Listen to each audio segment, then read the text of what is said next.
ওই, তোর সমস্যা কি? তুই আমার বন্ধুদের সাথে ঝগড়া করিস কেন?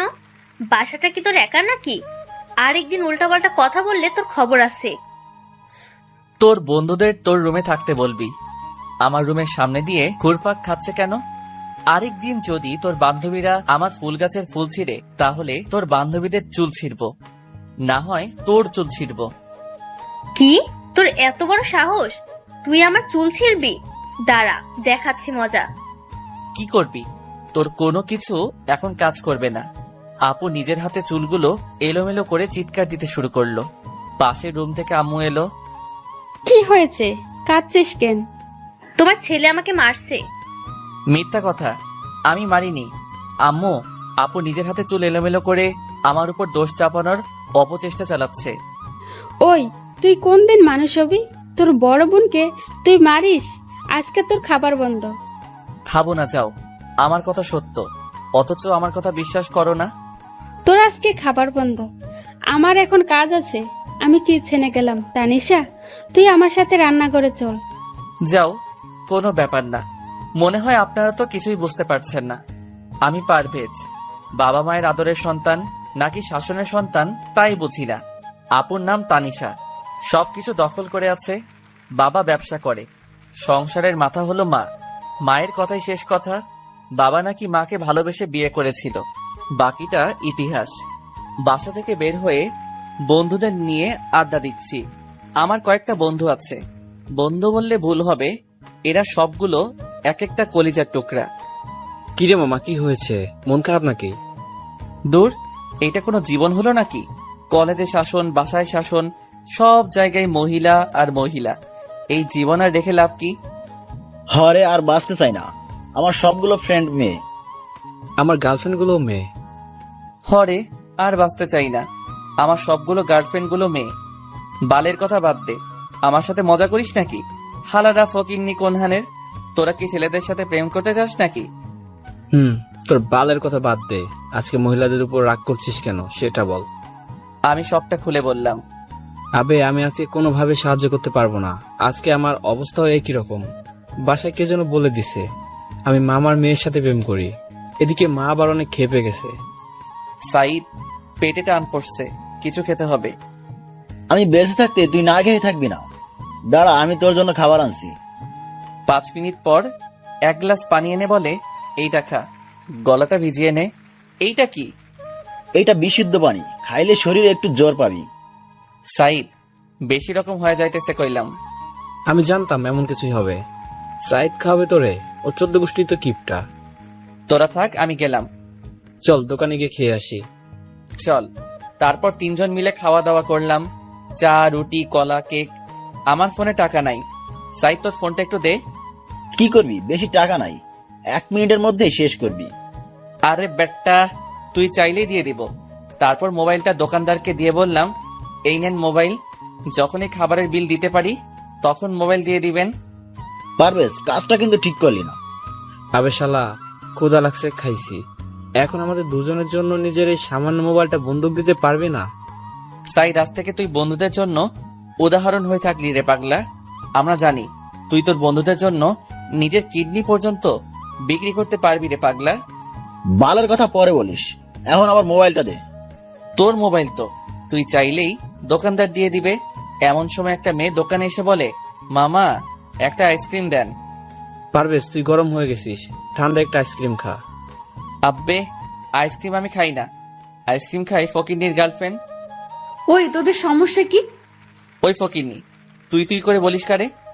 কানের নিচে একটা দেব, 2 ঘন্টা হা করে দাঁড়িয়ে থাকবি। আরে শালি, তোর এত বড় সাহস, তুই আমারে থাপ্পড় দিবি? তার আগে এই লাথি মাইরা বাত্তি নিভাইয়া দিব। ওই ছামড়া, তোর সমস্যা কি রে? আরেকবার উল্টাপাল্টা কিছু বললে চিৎকার দেব বলে দিলাম। তারপর মেয়েটা চলে গেল। এইভাবে ঘোরাফেরা করে রাতে বাসায় গেলাম। সারাদিন কই ছিলি? জাহান্নামে গিয়ে দরজা বন্ধ করে লাইট অফ করে ঘুমিয়ে আছি। 10টার দিকে মা ডাকছে খাবার জন্য। খাবো না, তুমি খাও, আর তোমার মেয়েকে খাওয়াও। এখন খেলে খা, না খেলে সারা রাত না খেয়ে থাকতে হবে। আসতেছি। তারপর খাওয়া দাওয়া শেষ করে ছাদে গেলাম। ছাদে গিয়ে দেখি আপু দাঁড়িয়ে আছে, তাই গিয়ে পেছন থেকে একটা থাপ্পড় দিয়ে বললাম, কিরে ছাদে কি করিস? আমার দিকে ঘুরে তাকিয়ে বলছে, কোন শালারে? একটা চিৎকার দিলাম, মেয়েটাও একটা চিৎকার দিল। ওই শালা, তুই আমাকে ফলো করতে করতে আমার বাসায় চলে আসছিস? লও ঠেলা, আমার পিছনে পিছনে ফলো করে আমার বাসায় চলে আসছিস আর আমাকে বলছিস আমি তোর মতো শেষরিকে ফলো করি না। এমন সময় আপু ছাদে আসছে। কি রে, কি হয়েছে? দেখ তো, সেই কখন থেকে ছেলেটা আমাকে ফলো করছে। ওই ফকিন্নি, মুখে লাগাম দে। আমি তোরে ফলো করব কেন? তুই আমাকে ফলো করছিস। তোরা থাম তো, তোরা কেউ কাউকে ফলো করিসনি।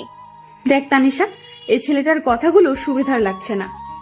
আরিফা, এইটা আমার ছোট ভাই পারভেজ, আর পারভেজ এই আমার বান্ধবী আরিফা। আরিফা আজ থেকে আগামী 1 মাস এখানে থাকবে। এক তোর জ্বালায় বাসা থেকে বাইরে থাকতে হয়, আর নতুন একটা আনছিস। আমার সাথে না পেরে এখন আমার পিছনে বান্ধবীকে লাগিয়ে দিয়েছিস। এইটা তোর ভাই দুনিয়ার বদমাইশ, রাস্তায় আমার সাথে ঝগড়া করেছে। ওই একদম চুপ। কেন জানুক তুই কেমন ভালো ছেলে, পরিবারের জানা দরকার।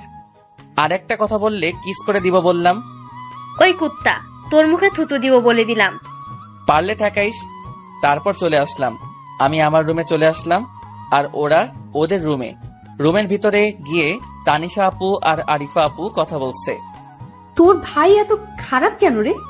ওই, তুই আমার ভাইরে খারাপ বলছিস কেন? দেখলি না কেমন করে কথা বললো? সকাল থেকে আমার উপর রাগ করে আছে। মিথ্যা অভিযোগ দিয়ে সারাদিন না খাইয়ে রাখছি, তাই আমার রাগ তোর উপর ঝাড়ছে। আমার উপর যতটুকু পারছে ততটুকু দিছে। তোর ভাই কি সবসময় তোর সাথে এমন করে নাকি? সব সময় না, যখন আমি খোঁচা দেই তখন এমন করে। বাহ, বেশ ভালো তো। ইস, যদি আমার একটা ভাই থাকতো। দূর, তোদের ঝগড়া থেকে আমারও ঝগড়া করতে মন চাইছে। আগামীকাল আমি তোর ভাইয়ের সাথে ঝগড়া করব। ঝগড়া করার দরকার নাই, ঝগড়া করলে সারাদিন না খেয়ে থাকে। ও ঠিক আছে, তাহলে করলাম না। অনেক কিছু মিস করলাম রে। আচ্ছা, তোর বাবা মা কতদিন দেশের বাইরে থাকবে? আগামী 1 মাস আমাকেও সঙ্গে যেতে বলেছিল, তবে আমার কাছে ভালো লাগেনি, তাই যাইনি। এই 1 মাস তোর সাথে থাকবো। ঠিক আছে, কোনো সমস্যা নাই। তো যতদিন মন চায় থাক, তবে পারভেজের কথা কিছু মনে করিস না। আর হ্যাঁ, এখন থেকে পারভেজের সামনে তোকে কেউ কিছু বলতে পারবে না, এটা আমি গ্যারান্টি দিতে পারি। পারভেজ যার সাথে ঝগড়া করে সে হয় পারভেজের বন্ধু, না হয় চরম শত্রু। বেশ মজার তো। আচ্ছা, এখন ঘুমা। সকালবেলা মনে হচ্ছে আমার রুমে অনেক বৃষ্টি হচ্ছে, তাই ঘুম ভেঙে গেল। মাথায় আমার আগুন লেগে গেল। সকালবেলা ঘুমের আসল মজা মনে হচ্ছে কাঁচা খেয়ে ফেলি। কিরে ডাইনি, তুই আমাকে পানি দিয়ে ভিজিয়ে দিলি কেন? ওই, তুই এত ঘুমাস কেন? হারামি, তুই আমার স্বপ্নটাই নষ্ট করে দিলি। বাস্তবে তো তোর জ্বালার কারণে প্রেম করতে পারলাম না। অনেক কষ্ট করে স্বপ্নে একটা মেয়েকে পটালাম, এখন বিয়ের কথা হচ্ছিল, তুই আমার বিয়েটা ভেঙে দিলি। দূর হয়ে যা আমার চোখের সামনে থেকে। ওই, তুই প্রেম কর, তাহলে আমার কোনো চিন্তা নাই। আমি চিন্তা করি তোর পাল্লায় পড়ে কোন মেয়ের জীবন নষ্ট করবে। আর শোন, মা তোকে ডাকছে, চলে আয়, দেরি করলে মা আসবে। যা, আমি আসতাছি। তারপর ফ্রেশ হয়ে মায়ের কাছে গেলাম। নাস্তা করে একটু তোর বাবার অফিসে যা, আজকে না খেয়ে তোর বাবা অফিসে গেছে। ঠিক আছে, দাও। খাওয়া দাওয়া শেষ করে বাবার অফিসে খাবার নিয়ে গেলাম। তুই খাওয়া দাওয়া শেষ করে আসছিস? তুমি খেয়ে নাও, আমি এখন কলেজে যাব। তারপর কলেজে চলে আসি। কলেজে এসে মিজান আর সাইদের সাথে বসে আড্ডা দিচ্ছিলাম, এমন সময় আপু ফোন করে বলল তাদের কলেজে নাকি আজকে অনেক ঝগড়া হচ্ছে। রাজনৈতিক 2 গ্রুপের মধ্যে চরম তোলপাড় সৃষ্টি হয়েছে, তাই কলেজ থেকে বাসায় ফিরে আসতে চাইছে, কিন্তু তারা দুজন অনেক ভয় পাচ্ছে। তুই অপেক্ষা কর, আমি আসছি, তুই বাহিরে বের হবি না, আমি বললে বারান্দায় আসবি। তারপর আপুর কলেজে গেলাম, গিয়ে দেখি বেশ বড় ধরনের ঝগড়া হচ্ছে। কোনো রকমে ভিতরে গিয়ে পিছনের গেট দিয়ে বের হয়ে আসলাম। তুই আসতে এত দেরি করলি কেন? দেরি করলাম কোথায়, মাত্র আধা ঘন্টা লাগছে। হয়েছে হয়েছে, এত কথা বলার দরকার নাই। তারপর আপু মোটর সাইকেলে উঠলো, আর আরিফাও। এবার যাবি নাকি এখানেই দাঁড়িয়ে থাকবি? যাচ্ছি। তোর মুখে অল টাইম করল্লার মতো তিতো থাকে কেন রে? তুই যে ছেলের ঘরে যাবি সেই ঘরে গ্যাস বিল লাগবে না, তোর মাথায় হাঁড়ি পাতিল রাখলেই রান্না হয়ে যাবে। আচ্ছা তানিশা, তুই তোর ভাইয়ের সাথে সব সময় এমন করে কথা বলিস কেন? তোর ফোন পাপার সাথে সাথেই চলে আসছে, আর তুই ওর সাথে ঝগড়া করছিস। কি অদ্ভুত মানুষ মাইরি তুই। এই ভেন্টিলেটর আপনি আমাদের মাঝখানে আসছেন কেন? ওই, আমি ভেন্টিলেটরের মুখের মাঝে এত বিষ কেন? আমি তো তোমার পক্ষ নিয়েই কথা বলছিলাম। তারপর বাসায় চলে আসলাম। শোন, তোর জন্য কিছু টাকা রাখছি, তুই আমার কাছ থেকে নিয়ে নিস। কোনো মতলব আছে নাকি? থাক, নিতে হবে না। তুই ভিতরে যা, আমি আসছি। তারপর আমি আমার রুমে না গিয়ে সোজা আপুর রুমে গেলাম। আমি ভিতরে গিয়ে বসে আছি, এমন সময় আরিফা বাথরুম থেকে বের হয়ে আসলো। আমাকে দেখে একটা চিৎকার দিল, আমিও চিৎকার দিলাম। আপু বাথরুম থেকে বের হয়ে আসলো। কি রে, কি হয়েছে? তোমার বান্ধবী বাথরুম থেকে, এতটুকু বলতেই আরিফা আমার মুখ চেপে ধরে। আসলে হঠাৎ করে রুমে চলে আসার কারণে আমি ভয় পেয়ে যাই, আর আমার চিৎকার শুনে তোর ভাই চিৎকার দেয়। ও, এই কথা। আমি তো ভেবেছিলাম পারভেজ তোকে ভয় দেখিয়েছে নাকি। আপু আমি আমার রুমে যাই, পরে আসবো। ঠিক আছে। আমি আমার রুমে এসে চিন্তা করছি এটা কি হলো। আমি যে আরিফার শরীরের অনেকটা দেখে ফেলেছি, আমার এখন লজ্জা লাগছে। আমি আর আরিফা আপুর সামনে যেতে পারবো না। একটু পর আমি বাথরুমে গিয়ে গোসল করে বের হলাম। আমার গায়ে শুধু একটা 3/4। এমন সময় আরিফা আপু আমার রুমে আসলো। রুমে এসে বলল কোনো মেয়ের রুমে যাবার আগে পারমিশন নেওয়া লাগে। কথাটুকু বলে আমার দিকে তাকিয়ে একটা চিৎকার দিল, আমিও চিৎকার দিলাম। তারপর আমি তাড়াতাড়ি কাপড় পরে আপুর রুমে গেলাম। ওই তোর বান্ধবী কোথায় রে? মনে হয় ছাদে গেছে। ঠিক আছে। তারপর আমি সোজা ছাদে গেলাম। ছাদে গিয়ে দেখি আরিফা আপু দাঁড়িয়ে আছে। এই যে ম্যাডাম, আপনি আমার রুমে কিছু না বলে চলে গেলেন কেন? আপনিও তো না বলেই চলে গেছেন। আমাকে তো আপু যেতে বলেছিল। দেখেন, আমি জানি এটা একটা অ্যাক্সিডেন্ট, এটা নিয়ে এত চিন্তা করার কিছু নাই। ঠিক আছে, কিন্তু কাউকে কিছু বলবেন না, এমন কি আপুকেও না। এই কথা তো আমার বলার কথা, আপনি বলছেন? আপনি আমার পুরো শরীর দেখেছেন, তাই চিন্তাটা আমার বেশি। হাসালেন, অনেক বিনোদন পাইলাম। আপনার নাভিটা অনেক সুন্দর। ওই বজ্জাত ছেলে। আপনাকে বিনোদন দিলাম। তারপর আমি চলে আসলাম। খাবার খেয়ে বাইরে চলে এলাম। মিজান আর সাইদের সাথে আড্ডা দিলাম। এমন সময় মিজান বলল, দোস্ত, মামার মেয়ের বিয়ে ঠিক করে ফেলেছে, আমি ওরা ছাড়া বাঁচতে পারবো না। আরে হালা, মরতে হবে না, আগে মেয়ের বাসা কোথায় তা খোঁজ খবর নিতে হবে। মিজান, কখনো কখনো ফালতু মানুষও ভালো বুদ্ধি দিতে পারে। তার জীবন্ত প্রমাণ হলো আমাদের বন্ধু সাইদ। ওই, তুই আমার ফালতু বললি কেন? তোরা এখন চুপ কর, আমি না হলে এখান থেকে চলে যাব। জানা তোকে কে ধরে রাখছে? মিজান রাগের চোটে চলে গেল। মিজান তো চলে গেল, এখন কি করবি? আমিও বাসায় চলে যাই। আরে বেটা দাঁড়া, মিজানের মামার বাসা চিনোস? হ্যাঁ, কিন্তু মিজানের মামা অনেক দাপটের লোক, তাই কিছু করা যাবে না। আরে বেটা, আমরা আটকাবো ছেলে পক্ষকে। তারপর দুজন মিলে মিজানের মামার বাড়ির সামনে ইচ্ছে করে মোটর সাইকেল নিয়ে একটা গাছের সাথে ধাক্কা মারি। সাইদ গিয়ে পড়লো রাস্তায়, আমি গিয়ে পড়লাম গাছের গুড়ির সামনে। কিছুক্ষণের মধ্যেই মানুষ জড়ো হতে লাগলো। এটাই তো আমি চাইছিলাম। আমি জ্ঞান হারানোর নাটক করে পড়ে আসি। এই পারভেজ, কথা বল, কি হয়েছে তো? তারপর সাইদ আমাকে নিয়ে মিজানের মামার বাড়িতে নিয়ে গেল। নিয়ে বলল, আমার দোস্ত মারাত্মকভাবে আহত হয়েছে, একটু পানি এনে দেন, ওর মাথায় ঢালবো। আমি মনে মনে বলি, শালাই ভালোই কাজ করছে, তবে আমি যে হুঁশে আছি এইটা সাইদকে বোঝানো যাবে না, তাহলে ওই নাটকটা ঠিক মতো করতে পারবে। এমন সময় দুইজন মহিলা বাসা থেকে পানি এনে দিল আর আমার মাথায় ঢালতে লাগলো। আমি মনে মনে বলি, আরো বেশি করে ঢাল। 5 মিনিট পানি ঢালার পর আমি নাটক শেষ করলাম। সাইদ, আমি কই? দোস্ত, তুই জায়গা মতো আসোস। আমার মোবাইলটা পাচ্ছি না কেন? তারপর মিজানের গার্লফ্রেন্ডের কাছ থেকে মোবাইলটা নিয়ে আমি আমার নাম্বারে কল দিলাম।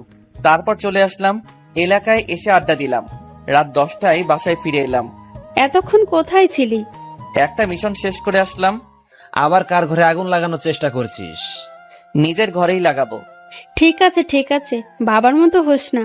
তাহলে সারা জীবন ধরে শুধু অফিস আর বাসা, বাসা আর অফিস দুটো নিয়ে জীবন শেষ করে দিবি। এখানে আবার আমাকে টানাটানি করছো কেন? মা, তোমাদের পার্সোনাল ঝগড়া তোমাদের রুমে গিয়ে করো। ওই, তুই বড়দের মাঝে কথা বলিস কেন? বাবার মতো হইছস। এইটা কিন্তু ঠিক না, বারে বারে আমাকে টেনে কেন আনো? আর আমার ছেলে আমার মতোই হবে, তোমার সমস্যা আছে? আমার ক্ষুধা লাগছে, খাবার দিবা নাকি বলো? তোর বাবাকে বল খাবার রেডি করে দিতে। মা চলে গেল। আসলে এটা আমাদের পরিবারের ঝগড়া না, এটাই ভালোবাসা। এমন সময় তানিশা আর আরিফা এলো। তানিশা খাবার রেডি করছে আর আরিফা আমাদের ঝগড়া দেখে হাসছে। খাওয়া দাওয়া শেষ করে রুমে গেলাম। এমন সময় তানিশা আমার রুমে আসলো। এই নে তোর টাকা, আর শোন, এগুলো আমার জমানো টাকা। এই টাকা দিয়ে ভালো দেখে একটা মোবাইল কিনবি। আমার মোবাইল তো ঠিক আছে, মোবাইল কিনে কি করব? আমার এক বান্ধবী একটা মোবাইল কিনছে, ওই মোবাইলটা আমার খুব পছন্দ হয়েছে, তাই আমি চাই তুই ওইরকম একটা মোবাইল কেন। এটা কোনো কথা হলো? এমন সময় মোবাইলের কথা বলায় আমার মনে পড়লো মিজানের গার্লফ্রেন্ডের কথা। আপু তুই দাঁড়া, আমি একটু কথা বলে আসি একজনের সাথে, আমার কিছু কথা আছে। তা কথাটা কি ছেলের সাথে না মেয়ের সাথে? মেয়ের সাথে। কতদিন ধরে চলছে? কি কতদিন ধরে চলছে? মোবাইলে কতদিন ধরে চলছে? আপু আমার জন্য কথা বলছি না, মিজানের জন্য কথা বলছি। ওর গার্লফ্রেন্ডের নাকি বিয়ে, তাই বিয়েটা আটকানোর চেষ্টা করছি, এই আর কি। ও তাহলে তুই কথা বল, আমি আসি। আর শোন, আগামীকাল মোবাইল কিনবি। ঠিক আছে। তারপর ছাদে গিয়ে কথা বলছিলাম, এমন সময় আরিফা ছাদে আসলো। আমার কথা বলা দেখে আরিফা বলল, কার সাথে কথা বলেন? গার্লফ্রেন্ডের সাথে। ভালো, তা আপনার বোন বললো আপনার কোনো গার্লফ্রেন্ড নাই? ঠিকই বলছে, আমি আমার বন্ধুর গার্লফ্রেন্ডের সাথে কথা বলছি। তারপর মোবাইলে কথা বলে ছেলে সব খোঁজ খবর নিলাম। তারপর আরিফাকে বললাম সরি কেন? দুপুরের আচরণের জন্য। কোনো সমস্যা নাই, ইটস ওকে। আপনি এত রাতে ছাদে কেন আসছেন? মা একটু পর কল দিবে, তাই ছাদে আসছি। ও, তারপর আরিফা তার মায়ের সাথে কথা বলল, আমি দাঁড়িয়ে আছি। কথা শেষ করে আরিফা আমার দিকে তাকালো। একটা কথা বলবো? বলেন। আপনি সব সময় আপনার পরিবারের সবার সাথে এভাবে কথা বলেন কেন? আমাদের পরিবারে সবাই সবাইকে অনেক বুঝে, আর আমাদের ভালোবাসাটা এমনি। মা বাবা ভালোবেসে বিয়ে করেছে, তাদের দুজনের মধ্যে অনেক মিষ্টি ঝগড়া লেগেই থাকে। কখনো মায়ের অসুখ হলে বাবা তখন আর ঘুমায় না, আবার বাবার অসুখ হলে মা সারা রাত বাবার পাশে বসে থাকে। আর আমার আর আপুর ঝগড়া তো অন্যরকম, কখনো কিছু চাইতে হয় না। আপুর কোনো সমস্যা হলে আমি বন্ধুর মতো পাশে থাকি। আমাদের মাঝে কোনো সরি বা থ্যাংক ইউ নেই। আমাদের পরিবারের সবাই অনেক ফ্রি। একজনের সাথে ঝগড়া লাগলে তাকেই বেশি দোষারোপ করা হয়। গতকাল সকালে আপুর সাথে ঝগড়া হয়েছে, আজকে নিজের জমানো টাকা দিয়ে দিছে মোবাইল কেনার জন্য। আমার মতে এটাই আসল ভালোবাসা। ঝগড়া লাগবে কিন্তু রাগ করে কথা না বলার কিছু নেই। একদিন যদি বাসার কারোর সাথে কথা না বলি, তাহলে হয়তো সবাই টেনশন করবে, কারণ তারা ভাববে আমি কি কোনো কষ্ট পেয়েছি নাকি। আচ্ছা, আপনার বাবা মায়ের সাথে ঝগড়া হয় না? না, বাবা সব সময় ব্যবসা নিয়ে ব্যস্ত থাকে। আমি মায়ের সাথে বেশি সময় কাটাই। তারাও যথেষ্ট পরিমাণ রোমান্টিক, এই বয়সেও ঘোরাঘুরি করতে পারে। তাই মা বাবাকে একা ছেড়ে আসছি। আর কাবাবে হাড্ডি হতে চাইলাম না, কিন্তু আমি একা বাসায় থাকবো, এই জন্য তারা অনেক চিন্তিত ছিলেন। তাই আমি তানিশার কথা বলে এইখানে আসছি, কারণ একা একা আমার ভালো লাগে না। আমি প্রথমে ভেবেছিলাম তুমি অনেক ঝগড়াটে, কিন্তু এখন বুঝলাম তোমরা সবাই আসলে ভালোবাসার ঝগড়া করো। আচ্ছা, এখন গিয়ে ঘুমিয়ে পড়ুন। হ্যাঁ। তারপর রুমে গিয়ে ঘুমিয়ে গেলাম। সকালবেলা ঘুম ভাঙলো আপুর পানির কারণে। এই ডাইনি, তুই আমার জীবনটা শেষ করে দিলি। তুই একটা সকালেও ঘুম থেকে সময় মতো উঠতে পারিস না।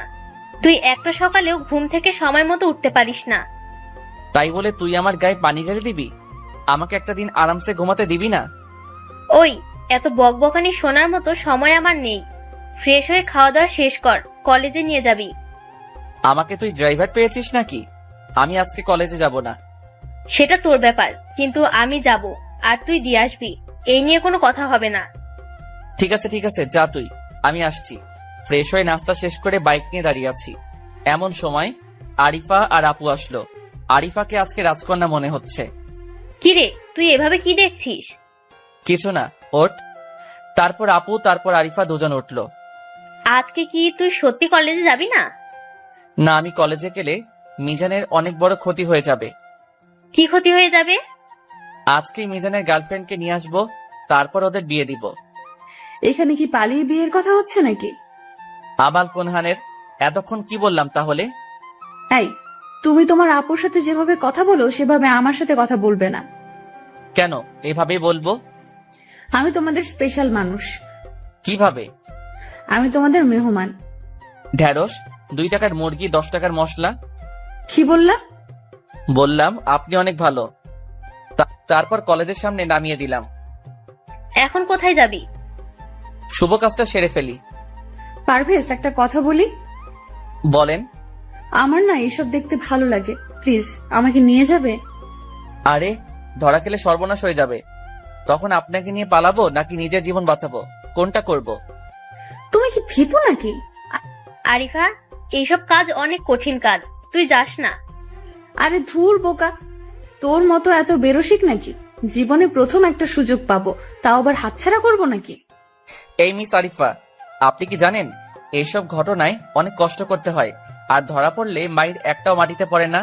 যদি দুই একটা মাইর মাটিতে পড়ে তাহলে তা আবার উঠিয়ে পিঠে দেয়। তোমার প্রতি আমার বিশ্বাস আছে, তুমি পারবা আমি জানি। তোমার চলাফেরা দেখেই বোঝা যায়। ঠিক আছে, আমি যেভাবে বলবো সেভাবে থাকতে হবে। ঠিক আছে। তাহলে তোরা যা, আমি কলেজে গেলাম। আর পারভেজ, আরিফার যেন কোনো ক্ষতি না হয়। বেশি পেঁচাল পারবি না। তারপর আরিফাকে নিয়ে আমাদের আড্ডা দেওয়ার জায়গায় গেলাম। সাইদ আগে থেকে রেডি হয়ে আসছিল। কি রে, তুই এত দেরি করলি কেন? এমনি একটু সময় লাগছে। দাঁড়া দাঁড়া, আমরা তো জানি তুই প্রেম করস না, তা কার গার্লফ্রেন্ড নিয়ে আসছিস? তুই সবসময় নেগেটিভ ভাবিস। উনি আমার আপুর বান্ধবী আরিফা আপু। সরি আব্বু, কিছু মনে করবেন না, আমি ঠিক বুঝতে পারিনি। পারভেজ, তোমার গার্লফ্রেন্ড নাই? না, আমার কাছে এসব প্রেম ভালোবাসা করার মতো ইচ্ছা নাই। তারপরে হয়তো বা এক দুইটা প্রেম হয়ে যেত, কিন্তু আপুর জন্য আর সম্ভব হয় না। ও, তার তানিশা তোমাকে ভালোবাসতে না করে নাকি? না, তবে আপু মা বাবা যাকে পছন্দ করবে আমি তাকেই বিয়ে করব। ছোটদের বড় সিদ্ধান্ত নেওয়া উচিত নয়। পারভেজ, আমি সত্যিই তোমাকে অনেক বাজে মনে করতাম, কিন্তু তোমার মনটা অনেক ভালো। ধন্যবাদ আপনাকে। তোমার না আজকে ফোন কিনতে যাবার কথা? যাবো তো, এই কাজটা শেষ করে যাব। এসব কথা বলতে বলতে মিজানের মামার বাড়ির সামনে গিয়ে দাঁড়ালাম। আরিফা, তুমি এখানে দাঁড়িয়ে থাকো, আমি আসছি। আমিও ভেতরে যাব। তুমি গেলে সব ল্যাঠা চুকে যাবে। আমি এখানে সব কিছু দেখার জন্য এসেছি। ঠিক আছে, চলুন, কিন্তু অতিরিক্ত কোনো কথা বলতে পারবে না। আর আমি যেভাবে বলবো সেভাবেই থাকতে হবে। আমি সাইদ আর আরিফা ভিতরে গেলাম। আমি ভিতরে গিয়ে খালাম্মা খালাম্মা বলে চিৎকার দিতে লাগলাম। এমন সময় দুইটা মহিলা ঘর থেকে বের হয়ে এলো। আমি পায়ে সালাম করে বলতে থাকলাম, খালাম্মা, আপনারা গতকাল আমার জীবন বাঁচিয়েছেন, সেজন্য আপনাদেরকে এক নজর দেখতে এলাম। থাক বাবা থাক, বেঁচে থাকো। গতকাল তোমরা দুজন এখানে যে অবস্থায় এসেছো, তোমার তো জ্ঞান ফিরছিল না। খালাম্মা, আমি একে এর বাবার বাড়ি থেকে পালিয়ে নিয়ে এসেছি। একটু আগে বিয়ে করেছি। আর গতকালের ঘটনা ওকে বললেই ও আপনাদের এক পলক দেখার জন্য পাগল হয়ে গিয়েছিল, তাই নিয়ে এলাম। তা খালাম্মা, গতকাল একজন আপুকে দেখেছিলাম, তার মোবাইল দিয়ে আমার মোবাইল খোঁজ করে পেয়েছিলাম। সে কোথায়? তাকে একটা ধন্যবাদ দেওয়া আমার খুব প্রয়োজন। দাঁড়াও, আমি ডেকে দিচ্ছি, দেখা করে যাও। আর শোনো, পালিয়ে বিয়ে করাটা ঠিক না, এটা তুমি ভুল করেছো। এমন সময় মিজানের গার্লফ্রেন্ড এলো। আমি আরিফাকে বললাম, যাও তুমি আপুর সাথে একটু কথা বলো আর তার জন্য আনা গিফটটা দাও। আরিফা আমার মুখের দিকে তাকিয়ে আছে। তাকিয়ে থেকো না, তাদের জন্য আমার জীবন বেঁচেছে। তাকে তুমি আনা গিফটটা দাও। তারপর আরিফা বাহিরে নিয়ে গেল। আমি সাইদ ওয়াশরুমে যাওয়ার কথা বলে বাড়ির পিছনে দেওয়াল টপকে বাইরে চলে গেল। কিছুক্ষণ পর আমি বলতে লাগলাম, না, আরিফাকে দিয়ে কিছু হবে না, এতক্ষণ কি গল্প করছে। এই কথা বলে আমি বাহিরে চলে এলাম। মোটর সাইকেল স্টার্ট দিয়ে আমরা উধাও। আরিফা আমার পিছনে আর সাইদের পিছনে মিজানের গার্লফ্রেন্ড। 30 মিনিটের রাস্তা আমরা 20 মিনিটে কভার করলাম। তারপর মিজানকে ফোন করে বললাম, কাজী অফিসে আয়। মিজান কাজী অফিসে এলেই বিয়ের কাজ শেষ করে মিজানকে বললাম, তোর বউ মানে ভাবিকে তোর বাসায় নিয়ে যা, আর যদি তোর মা বাবা মেনে না নেয় তাহলে আমাদের বাসায় চলে আসবি। কিছুদিন থাকার পর সবকিছু একটা ম্যানেজ করে দিব ইনশাআল্লাহ। আর এখন চল, সবাই মিলে রেস্টুরেন্টে খাওয়া দাওয়া শেষ করব। তুই আমার জীবন বাঁচিয়েছিস। আমি আজকে নিয়ত করেছিলাম ওকে না পেলে মরে যাব, আর তোরাও গতকাল বাজে ব্যবহার করছিলি। আবে শালা পারভেজ, গতকাল যে কাহিনী করছে আমার সারা জীবন মনে থাকবে। কিরে ভাই, এখানে দাঁড়িয়ে থাকবি নাকি? আমার পেটে ইঁদুর বাদুর বাঘ সিংহ দৌড়াচ্ছে। এখন রেস্টুরেন্টে চল। চল, আমারও ক্ষুধা লাগছে। তারপর রেস্টুরেন্টে গেলাম। মিজান আর ওর বউ একসাথে বসেছে। সাইদ এক পাশে, আমি আর আরিফা এক পাশে। বাজেট কম, আমার দিকে একটু খেয়াল রেখে অর্ডার করিস। আজকে তোর বিয়ের খাবার খাবো, তো কম কেন খাবো? দরকার হলে আজকে তোকে বন্দুক দিয়ে যাব। সমস্যা নাই, তোমরা খাও, যদি টাকা লাগে আমি দিব। ওই তোমরা হরতাল বন্ধ করো, যার যা লাগে অর্ডার করো। এরপর অর্ডার করা শুরু করলাম। খাওয়া দাওয়া শেষ। 10,000 বিল হয়েছে। মিজান কষ্ট করে 7,000 দিল, বাকিটা মিজানের বউ দিল। তারপর বাসার দিকে রওনা দিলাম। আমি আর আরিফা একসাথে আসছি। ওই সময় তুমি কথা বললে কেন? কোন সময় কোন কথা বলছি? ওই সময় তুমি ওই কথা বললে কেন? ওই সময় বললা আমি তোমার বউ। এই কথা না বলে অন্য কোনো কথা বলতে পারতে। জায়গা বুঝে কথা বলছি, আর সেই জন্য আমি সত্যি দুঃখিত। ঠিক আছে, তুমি তোমার বন্ধুর প্রেমের জন্য এত কিছু করো, নিজে প্রেম করো না, এটা কেমন কথা? কোচ কখনো মাঠে নামে না, আমি ওদের কোচ, বুঝলা? আচ্ছা, তুমি কি আমার বন্ধু হবে? কেন? কেন, আমরা কি বন্ধু হতে পারি না? তুমি তো আমার চেয়ে বড়। তাতে কি? আমার যদি কোনো সমস্যা না থাকে তাহলে তোমার সমস্যা হবে কেন? ঠিক আছে, আজ থেকে আমরা বন্ধু। তারপর বাসায় গিয়ে ফ্রেশ হয়ে খাওয়া দাওয়া করে একটা ঘুম দিলাম। সন্ধ্যায় আরিফার ডাকে ঘুমটা ভেঙে গেল। কি হলো, ডাকছো কেন? তুমি না মোবাইল কিনতে যাবে, আর আমারও কিছু কেনাকাটা করতে হবে, তাই ভাবছিলাম দুজন মিলে একসাথে যাব, যদি তোমার কোনো আপত্তি না থাকে। ঠিক আছে, তুমি রেডি হয়ে নাও, আমি ফ্রেশ হয়ে আসছি। তারপর ফ্রেশ হয়ে আরিফাকে ডাক দিলাম। এমন সময় মা বলল, কি হয়েছে রে, এমন ভাবে চিৎকার করছিস কেন? আরিফা আপু মার্কেটে যাবে, তাই তার জন্য অপেক্ষা করছি। অপেক্ষা করছিস ভালো কথা, চিৎকার দিলি কেন? ওদের রুমে গিয়ে ডাক দে। আমি মনে মনে বলি, রুমে গেলে যা দেখায় তা দেখে মাথা ঠিক থাকে না। কি হলো, দাঁড়িয়ে আছিস কেন? হ্যাঁ, যাচ্ছি। তারপর ওদের রুমে গিয়ে ডাক দিলাম। পারভেজ, তুমি 1 মিনিট বসো, আমার রেডি হওয়া শেষের দিকে। ঠিক আছে, বসে আছি। আজকে শাড়ি পরেছে, অনেক সুন্দর লাগছে। মনে হচ্ছে ঘাসের বুকে যেমন শিশিরের ফোঁটা রোদের সোনালি আলোয় মুক্তোর মতো রূপালী আলো ছড়ায়, ঠিক সেই রকম লাগছে। পিছন থেকে আপু বলছে, কিরে পারভেজ, তুই আরিফার দিকে এভাবে তাকিয়ে আছিস কেন? না, দেখছি আর চিন্তা করছি। কি চিন্তা করছিস? চিন্তা করছি এইরকম একটা শাড়ি তোকেও কিনে দিতে হবে। এটা আমার শাড়ি, আরিফার নাকি অনেক পছন্দ হয়েছে, তাই গিফট করে দিয়েছি। খুব ভালো করেছিস, এটা মহৎ একটা কাজ করেছিস। পারভেজ চলো। আপনি কি কোনো বিয়ে বাড়িতে যাবেন নাকি? পরে বলি, এখন চলো। ঠিক আছে, চলেন। আমি নিচে গিয়ে বাইকে বসে আছি। বাইক রাখো, আমরা রিক্সা দিয়ে যাব। আমর জ্বালা, বাইক রেখে আমি রিক্সা দিয়ে যাব কেন? আবে হালাই চিল্লাইবার লাগছো গেলা। কি তাকাও তুমি, পুরান ঢাকার কথা শিখলা কবে? আবে হালাই কি কইবার লাগছো? আবে, আমার বাড়ি তো পুরান ঢাকা। হইছে, এখন বাইকে ওঠো। বললাম তো রিক্সা দিয়ে যাব। ঠিক আছে, চলো। তারপর রিক্সা নিলাম। আরিফা আগে উঠে বসলো, তারপর আমি উঠে বসলাম। এত দূরে বসে আছো কেন? এইভাবে কোনায় বসলে একটু ধাক্কা লাগলেই পড়ে যাবে। না, পড়বো না।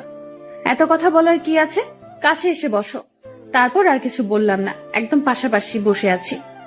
আরিফা বা আমি কেউ কিছু বলছি না, অনেকক্ষণ ধরে চুপ করে আছি। এমন সময় ফোন বেজে উঠলো। হ্যালো, কে? দোস্ত, আমার অবস্থা খুবই খারাপ। 2 গার্লফ্রেন্ডের সাথে দেখা করতে হইব, পকেটে টাকা নাই। মর গিয়ে, এসব কাজের জন্য আমাকে ডাকবি না। দোস্ত, তোর কাছে টাকা থাকলে দে না, পরে দিয়া দিমু। আমার কাছে কোনো টাকা নাই, পারলে তুই আমারে কয়েকশো টাকা দে। তারপর ফোন কেটে দিলাম। মার্কেটের সামনে রিক্সা থামালো, ভাড়া মিটিয়ে ভিতরে গেলাম। তোমার সব থেকে কোন রং ভালো লাগে? আমার কাছে সব রং ভালো লাগে, তোমার কোনটা দরকার? কোন রঙের শাড়ি পছন্দ করো? ইয়াং বয়সে নীল রঙের শাড়ি পরাই ভালো, আর তোমাকে বেশ মানাবে। আর 3 পিস কোন রঙের হলে ভালো হবে? 3 পিস কালো রঙের হলে ভালো লাগবে, আর হলুদ রঙের হলেও ভালো লাগবে। ঠিক আছে, চলো। তারপর প্রথমে নীল রঙের শাড়ি নিল, এরপর কালো রঙের 3 পিস নিল, আর হলুদ রঙের 3 পিস নিল। কিছুক্ষণ পর বলল, তুমি এখানে দাঁড়াও, আমি একটু আসছি। তারপর লেডিস শপে গিয়ে 30 মিনিট পরে আসলো। এতক্ষণ লাগে? ম্যাচিং করে কিনলাম। কি? কিছু না। এবার তাহলে বাইরে যাওয়া যাবে? তোমার মোবাইল কিনবে না? আমার মোবাইল এখান থেকে কিনবো না, অন্য দোকানে গিয়ে কিনবো। তারপর আমার পছন্দ মতো একটা মোবাইল কিনলাম। চলো বাসায় যাই। শপিং করার পর খাওয়া দাওয়া না করে আমি কোনোদিন বাসায় যাই না, তাই খাওয়া দাওয়া করে বাসায় যাব। ঠিক আছে, চলো রেস্টুরেন্টে যাই। তারপর খাওয়া দাওয়া করলাম, টুকটাক কথা। তারপর আরিফা জোর করে বিল দিল। বাইরে এসে রিক্সায় উঠলাম। একটু যেতেই ফুলের দোকান দেখে আরিফা বলল, থামেন থামেন, আমার ফুল কেনার বাকি আছে। এখন ফুল দিয়ে কি করবে? গোলাপ আমার অনেক প্রিয়, তুমি একটু দাঁড়াও, আমি আসছি। এরপর অনেকগুলো ফুল নিয়ে আসলো। তারপর আবার বাসার দিকে রওনা দিলাম। কিছুক্ষণ পর বাসায় গেলাম। আধা ঘন্টা পর বাসায় পৌঁছে গেলাম। গোসল করে ঘুমিয়ে পড়লাম। 1 ঘন্টা পর আবার তানিশা আপু ডাকতে শুরু করলো। এখন তো সকাল হয়নি, এখন ডাকছিস কেন? আরিফা তোকে ছাদে যেতে বলেছে। তুই যা, আমি এত রাতে যেতে পারবো না। তুই না গেলে আমি পানি ঢালবো বিছানায়। আমি কি যাব না বলেছি? আমি বলেছি এই তো যাচ্ছি। গুড, এখন যা।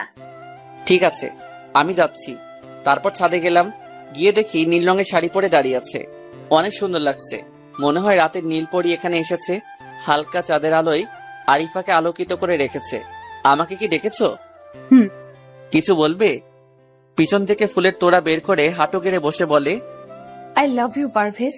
আমি অনেক ভেবেছি, কিন্তু চিন্তা করে দেখলাম আমার জীবনে তোমার মতোই একজন মানুষ দরকার। আমার মতো বয়সে ছোট ছেলে তোমার দরকার? বিশ্বাস করো, আমি তোমাকে ভালোবেসে ফেলেছি। মনের সাথে অনেক যুদ্ধ করেছি, কিন্তু পারিনি। তোমাকে ভালো না বেসে থাকতে পারলাম না। আরিফা, তুমি আমার বড় বোনের বান্ধবী। এটা সমাজ, পরিবার কেউ মানবে না। তুমি মানলেই সবাই মানবে। তুমি এখন ওঠো। না, তুমি আগে আমার ভালোবাসা গ্রহণ করো। আমি তোমার বোনের সাথে কথা বলেছি, সে বলেছে তুমি রাজি হলে তার কোনো আপত্তি নেই, আর তোমার পরিবারের কারো আপত্তি থাকবে না। দেখো আরিফা, আমি তোমাকে আমার বোনের নজরে দেখেছি, যা শুধু আপু ডাকিনি। ওইটা আমার অনেক বড় ভুল ছিল। তোমাকে আমার আপু ডাকার প্রয়োজন ছিল। আর শোনো, তুমি উঠে ঘরে যাও আর ঠান্ডা মাথায় চিন্তা করো। তুমি আমাকে গ্রহণ না করলে আমি এখান থেকে যাব না। দেখো, সেটা তোমার ব্যাপার। আজকে যদি তুমি আমাকে গ্রহণ না করো, তাহলে আমি নিজেকে শেষ করে দিব। আচ্ছা, তুমি আমাকে 2 দিন সময় দাও, আমি 2 দিন পর তোমাকে আমার উত্তর দিব। 2 মিনিট সময় দিলাম। 2 দিনের সময় কি বেশি চেয়েছি?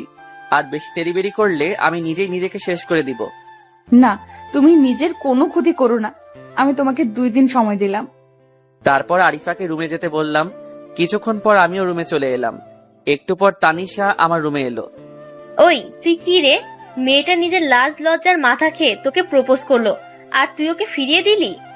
আমি তোর কি এমন ক্ষতি করেছি রে, তুই তোর বান্ধবীকে আটকাতে পারলি না? আরিফাকে চিনি, ও অনেক ভালো মেয়ে।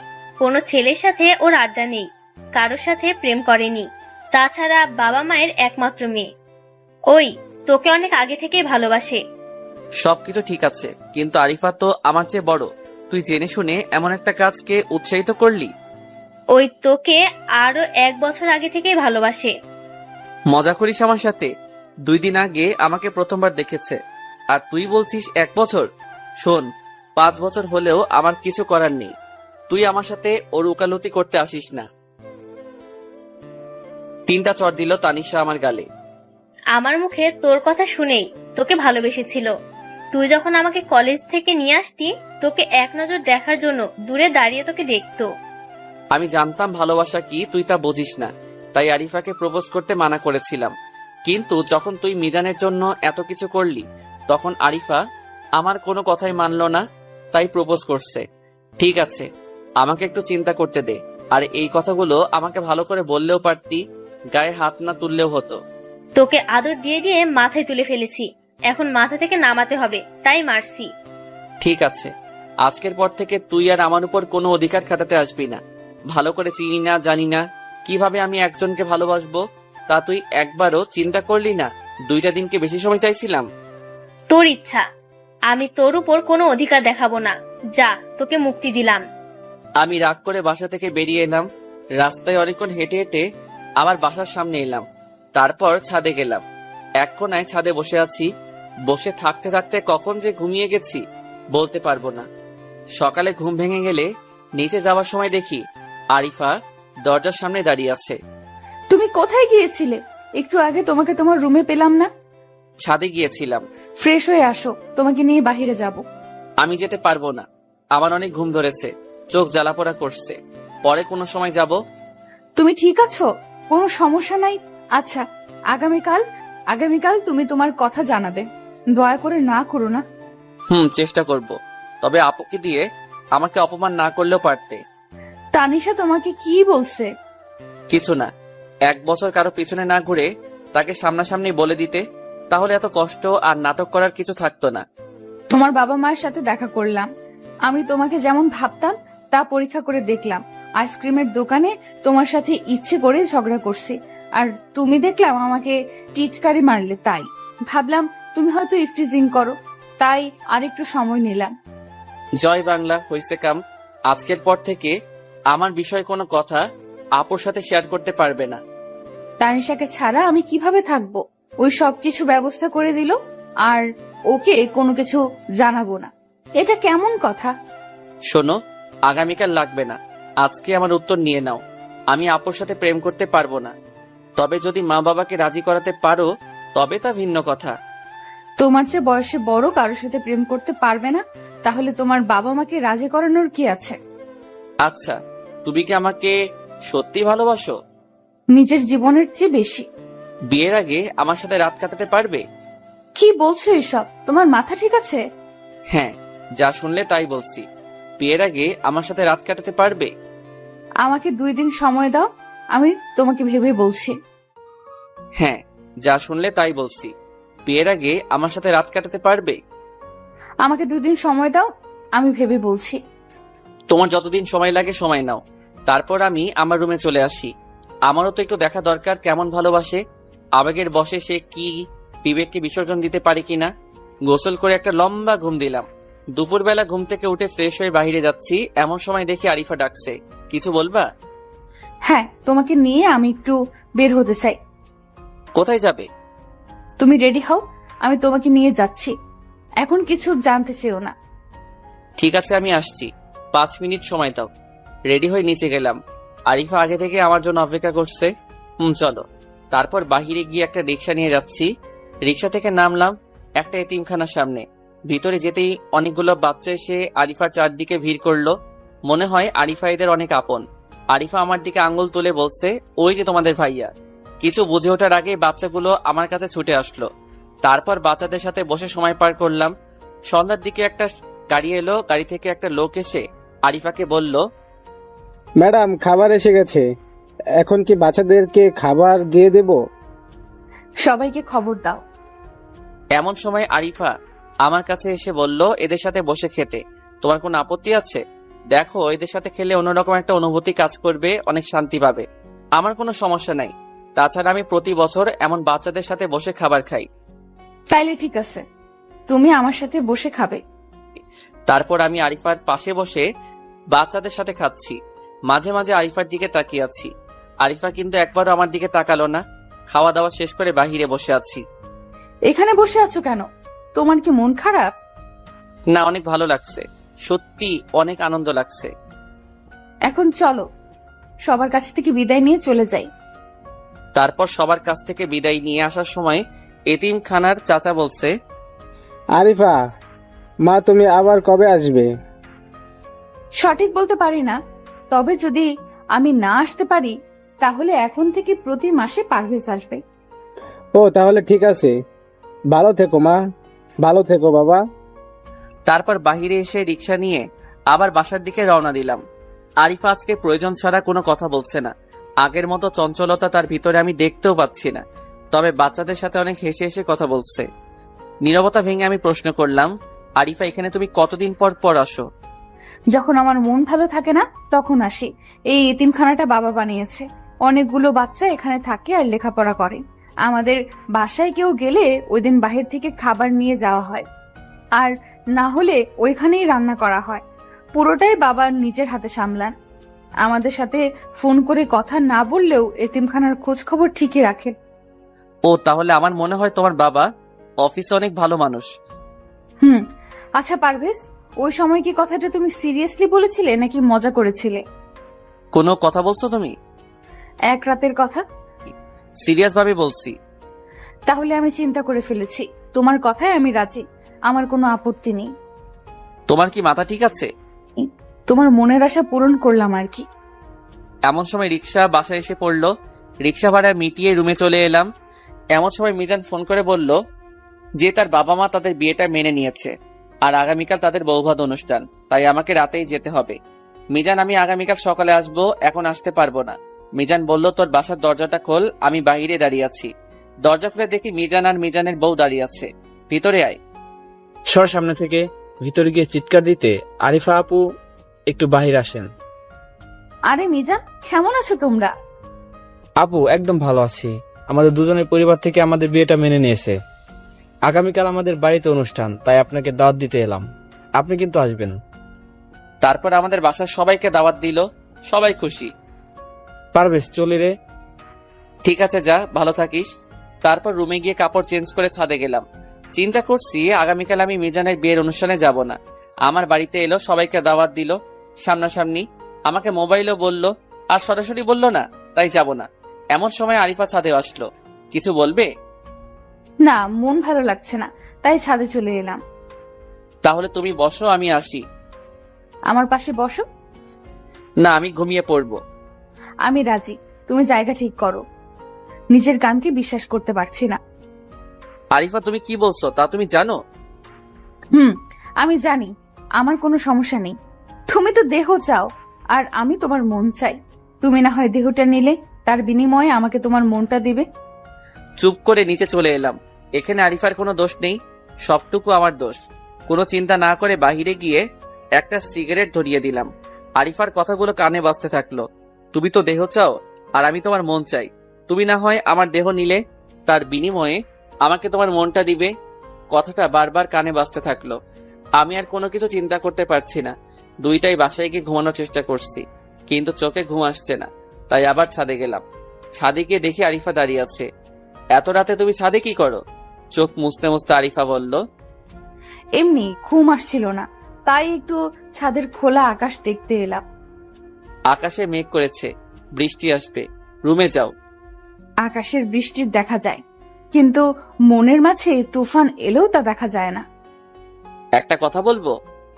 বলো, তোমার কিছু বলার বাকি থাকলে বলতে পারো। না থাক, তুমি বরং রুমে যাও। থাকবে কেন, বলো কি বলতে চাও। না এমনি, তুমি বরং ঘুমাতে যাও। হঠাৎ বজ্রপাতের আওয়াজে আরিফা আমাকে জড়িয়ে ধরেছে। আমিও কিছুটা ভয় পেয়ে আরিফাকে জড়িয়ে ধরেছি। কিছুক্ষণ পর আমি আরিফাকে ছাড়িয়ে বলি, সরি, আসলে আমি হঠাৎ করে এমন হবে বুঝতে পারিনি। আমিও অনেক ভয় পেয়ে গিয়েছিলাম। তাহলে এবার রুমে যাও। একটা কথা বলবো? বলো। মানুষটা কখন মরে যায় তার কোনো ঠিক ঠিকানা নাই। আজকে যদি বৃষ্টি হয়, তুমি আমার হাত ধরে একটু ভিজতে পারবে? তোমার মাথা ঠিক আছে? এত রাতে ভিজলে 100% ঠান্ডা লাগবে। ঠান্ডা লাগবে না। এমন সময় অঝোর বৃষ্টি ঝরতে শুরু করলো। আমি নিচের দিকে রওনা দিলাম। আরিফা আমার হাত ধরে থামিয়ে দিল। আমি আর কিছু বললাম না। আমার হাত ধরে দাঁড়িয়ে আছে। চারদিক কেমন যেন অন্ধকার হয়ে গেছে। আবার বাজের আওয়াজ, আবারও জড়িয়ে ধরা, আবার ছেড়ে দিলাম। আমি আরিফার চোখের দিকে তাকিয়ে আছি। ওর চোখ মনে হয় কিছু বলতে চাচ্ছে। চোখের ভিতরে মনে হচ্ছে অনেক গভীর, যেখানে অজানা অনুভূতি আর বোঝাতে না পারার কষ্ট, আবার হারানোর ভয়। আমি নিজেকে ছাড়িয়ে নিতে চাইলাম, কিন্তু পারছি না। কোন এক অজানা নেশায় আসক্ত হয়ে আছি আমি। কতক্ষণ ছিলাম তা জানি না। রাত 3টার দিকে তানিশা ছাদে এলো। এসে দেখে আমি আর আরিফা চোখের দিকে দুজন তাকিয়ে আছি, কেউ কোনো কথা বলছি না। এরপর তানিশা এসে আমাকে একটা চড় মেরে বলল, একটা মেয়ে সর্বনাশ করতে তোর গায়ে বাঁধলো না? কি সর্বনাশ করলাম রে আমি? তানিশা, তুই এখানে এলি কেন? আর পারভেজ আমার কোনো সর্বনাশ করবে কেন? এখন কয়টা বাজে? খবর আছে তোর? 11টা 12টা হবে। এখন রাত 3টা বাজে। তুই আমাকে মারলি কেন? তুই আমার সাথে কোনো কথা বলবি না। তোর সাথে কথা আমি বলতে চাচ্ছি না। তুই আমাকে মারলি কেন? তুই তোর কাজের জন্য মার খাইছিস। তারপর আমি রুমে চলে এলাম। অনেক ঠান্ডা লাগছে। আর এতক্ষণ কিভাবে গেল? 3-4 ঘন্টা এভাবে দাঁড়িয়েছিলাম তা আমি জানি না। এটা কি কোনো ঘর ছিল, নাকি আমি আরিফাকে ভালোবেসে ফেলেছি? এইসব চিন্তা করতে করতে ঘুমিয়ে গেলাম। সকাল 10টার দিকে ঘুম ভাঙলো। ঘুম থেকে উঠে ফ্রেশ হয়ে নিলাম।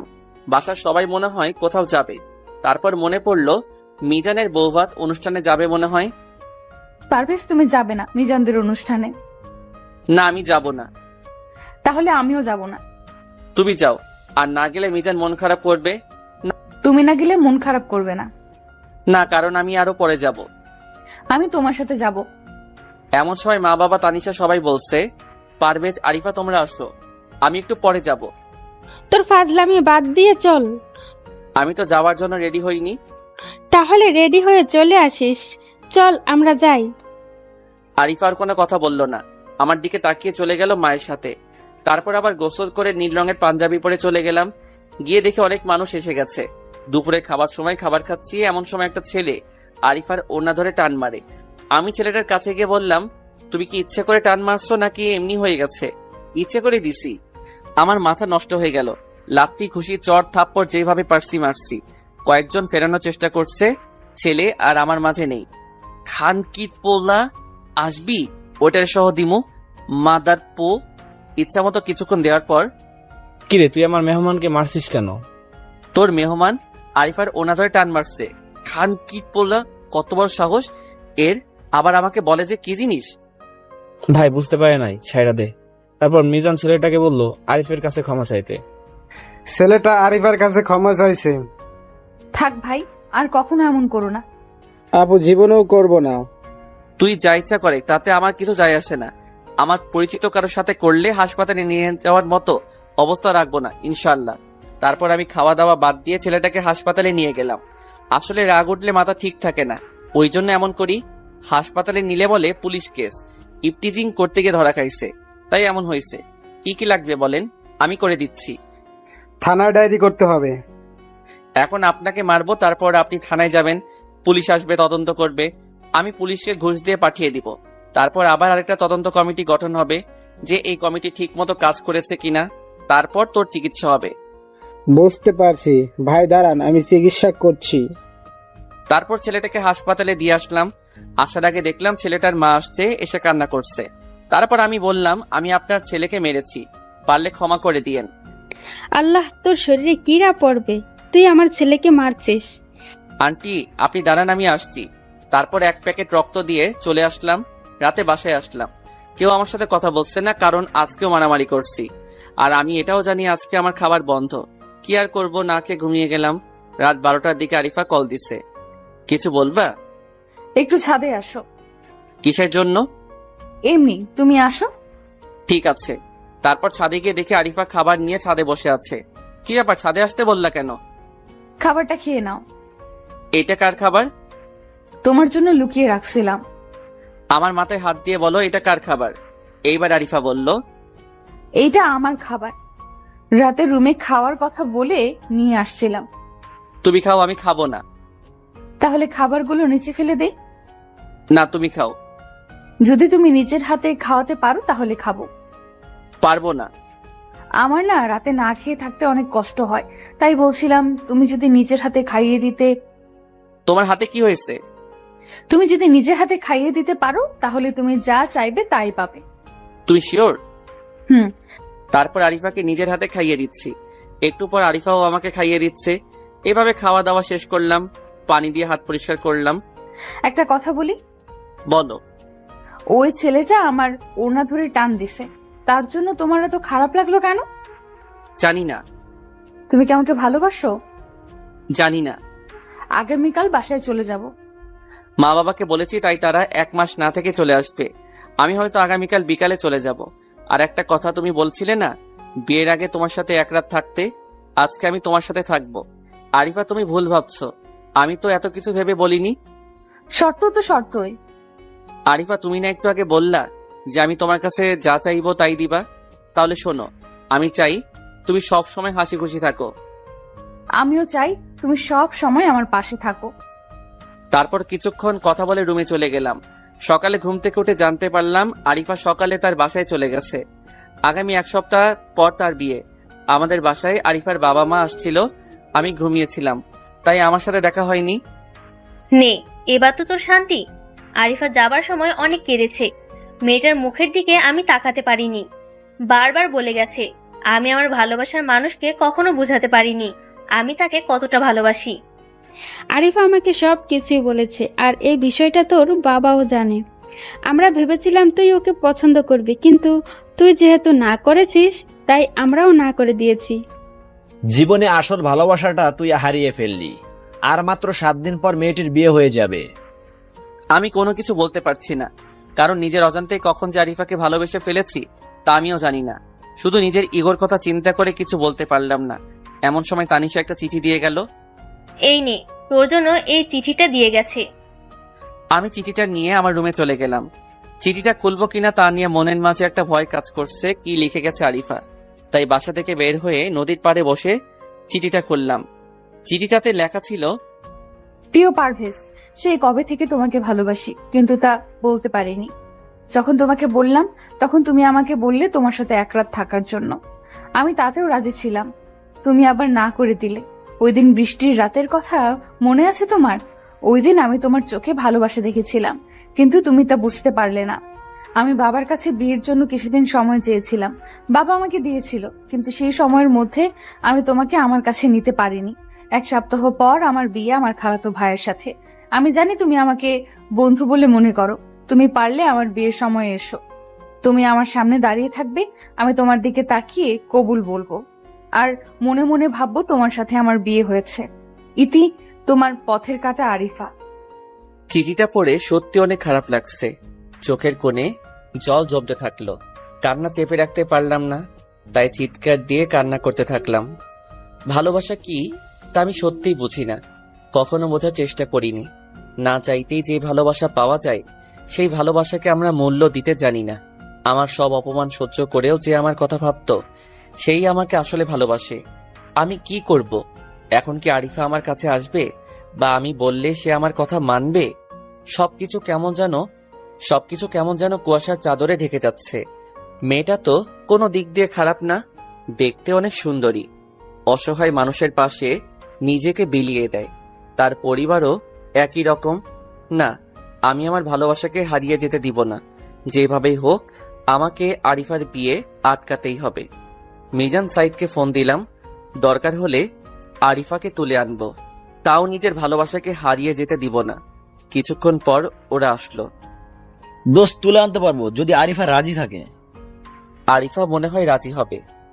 কনফার্ম করতে বল। ঠিক আছে, আরিফাকে ফোন দিলাম।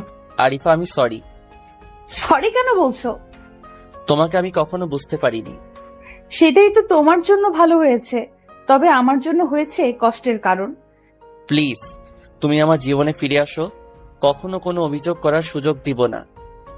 এখন আবার কিছু করার নেই, বাবা আমার বিয়ে ঠিক করেছে, আমি বাবার কথার বাইরে যেতে পারবো না। তাহলে আমার কি হবে? আমার চেয়ে বেশি সুন্দর ও ভালো মেয়ে পাবে, চিন্তা করো না। আমি তোমাকে বিরক্ত করব না, আর তোমার কানের কাছে বক বক করব না, তবে তোমার সাথে কাটানো দিনগুলো কখনো ভুলতে পারবো না। আমি তোমাকে বিয়ে করতে চাই। আমার বিয়ে ঠিক হয়ে গেছে, আর আমাকে ছেলের বাবা মা আংটি পরিয়ে দিছে, আমিও হ্যাঁ বলে দিছি। এখন আর না করার কিছু নাই। আরিফা, আমাকে একটাবার সুযোগ দাও।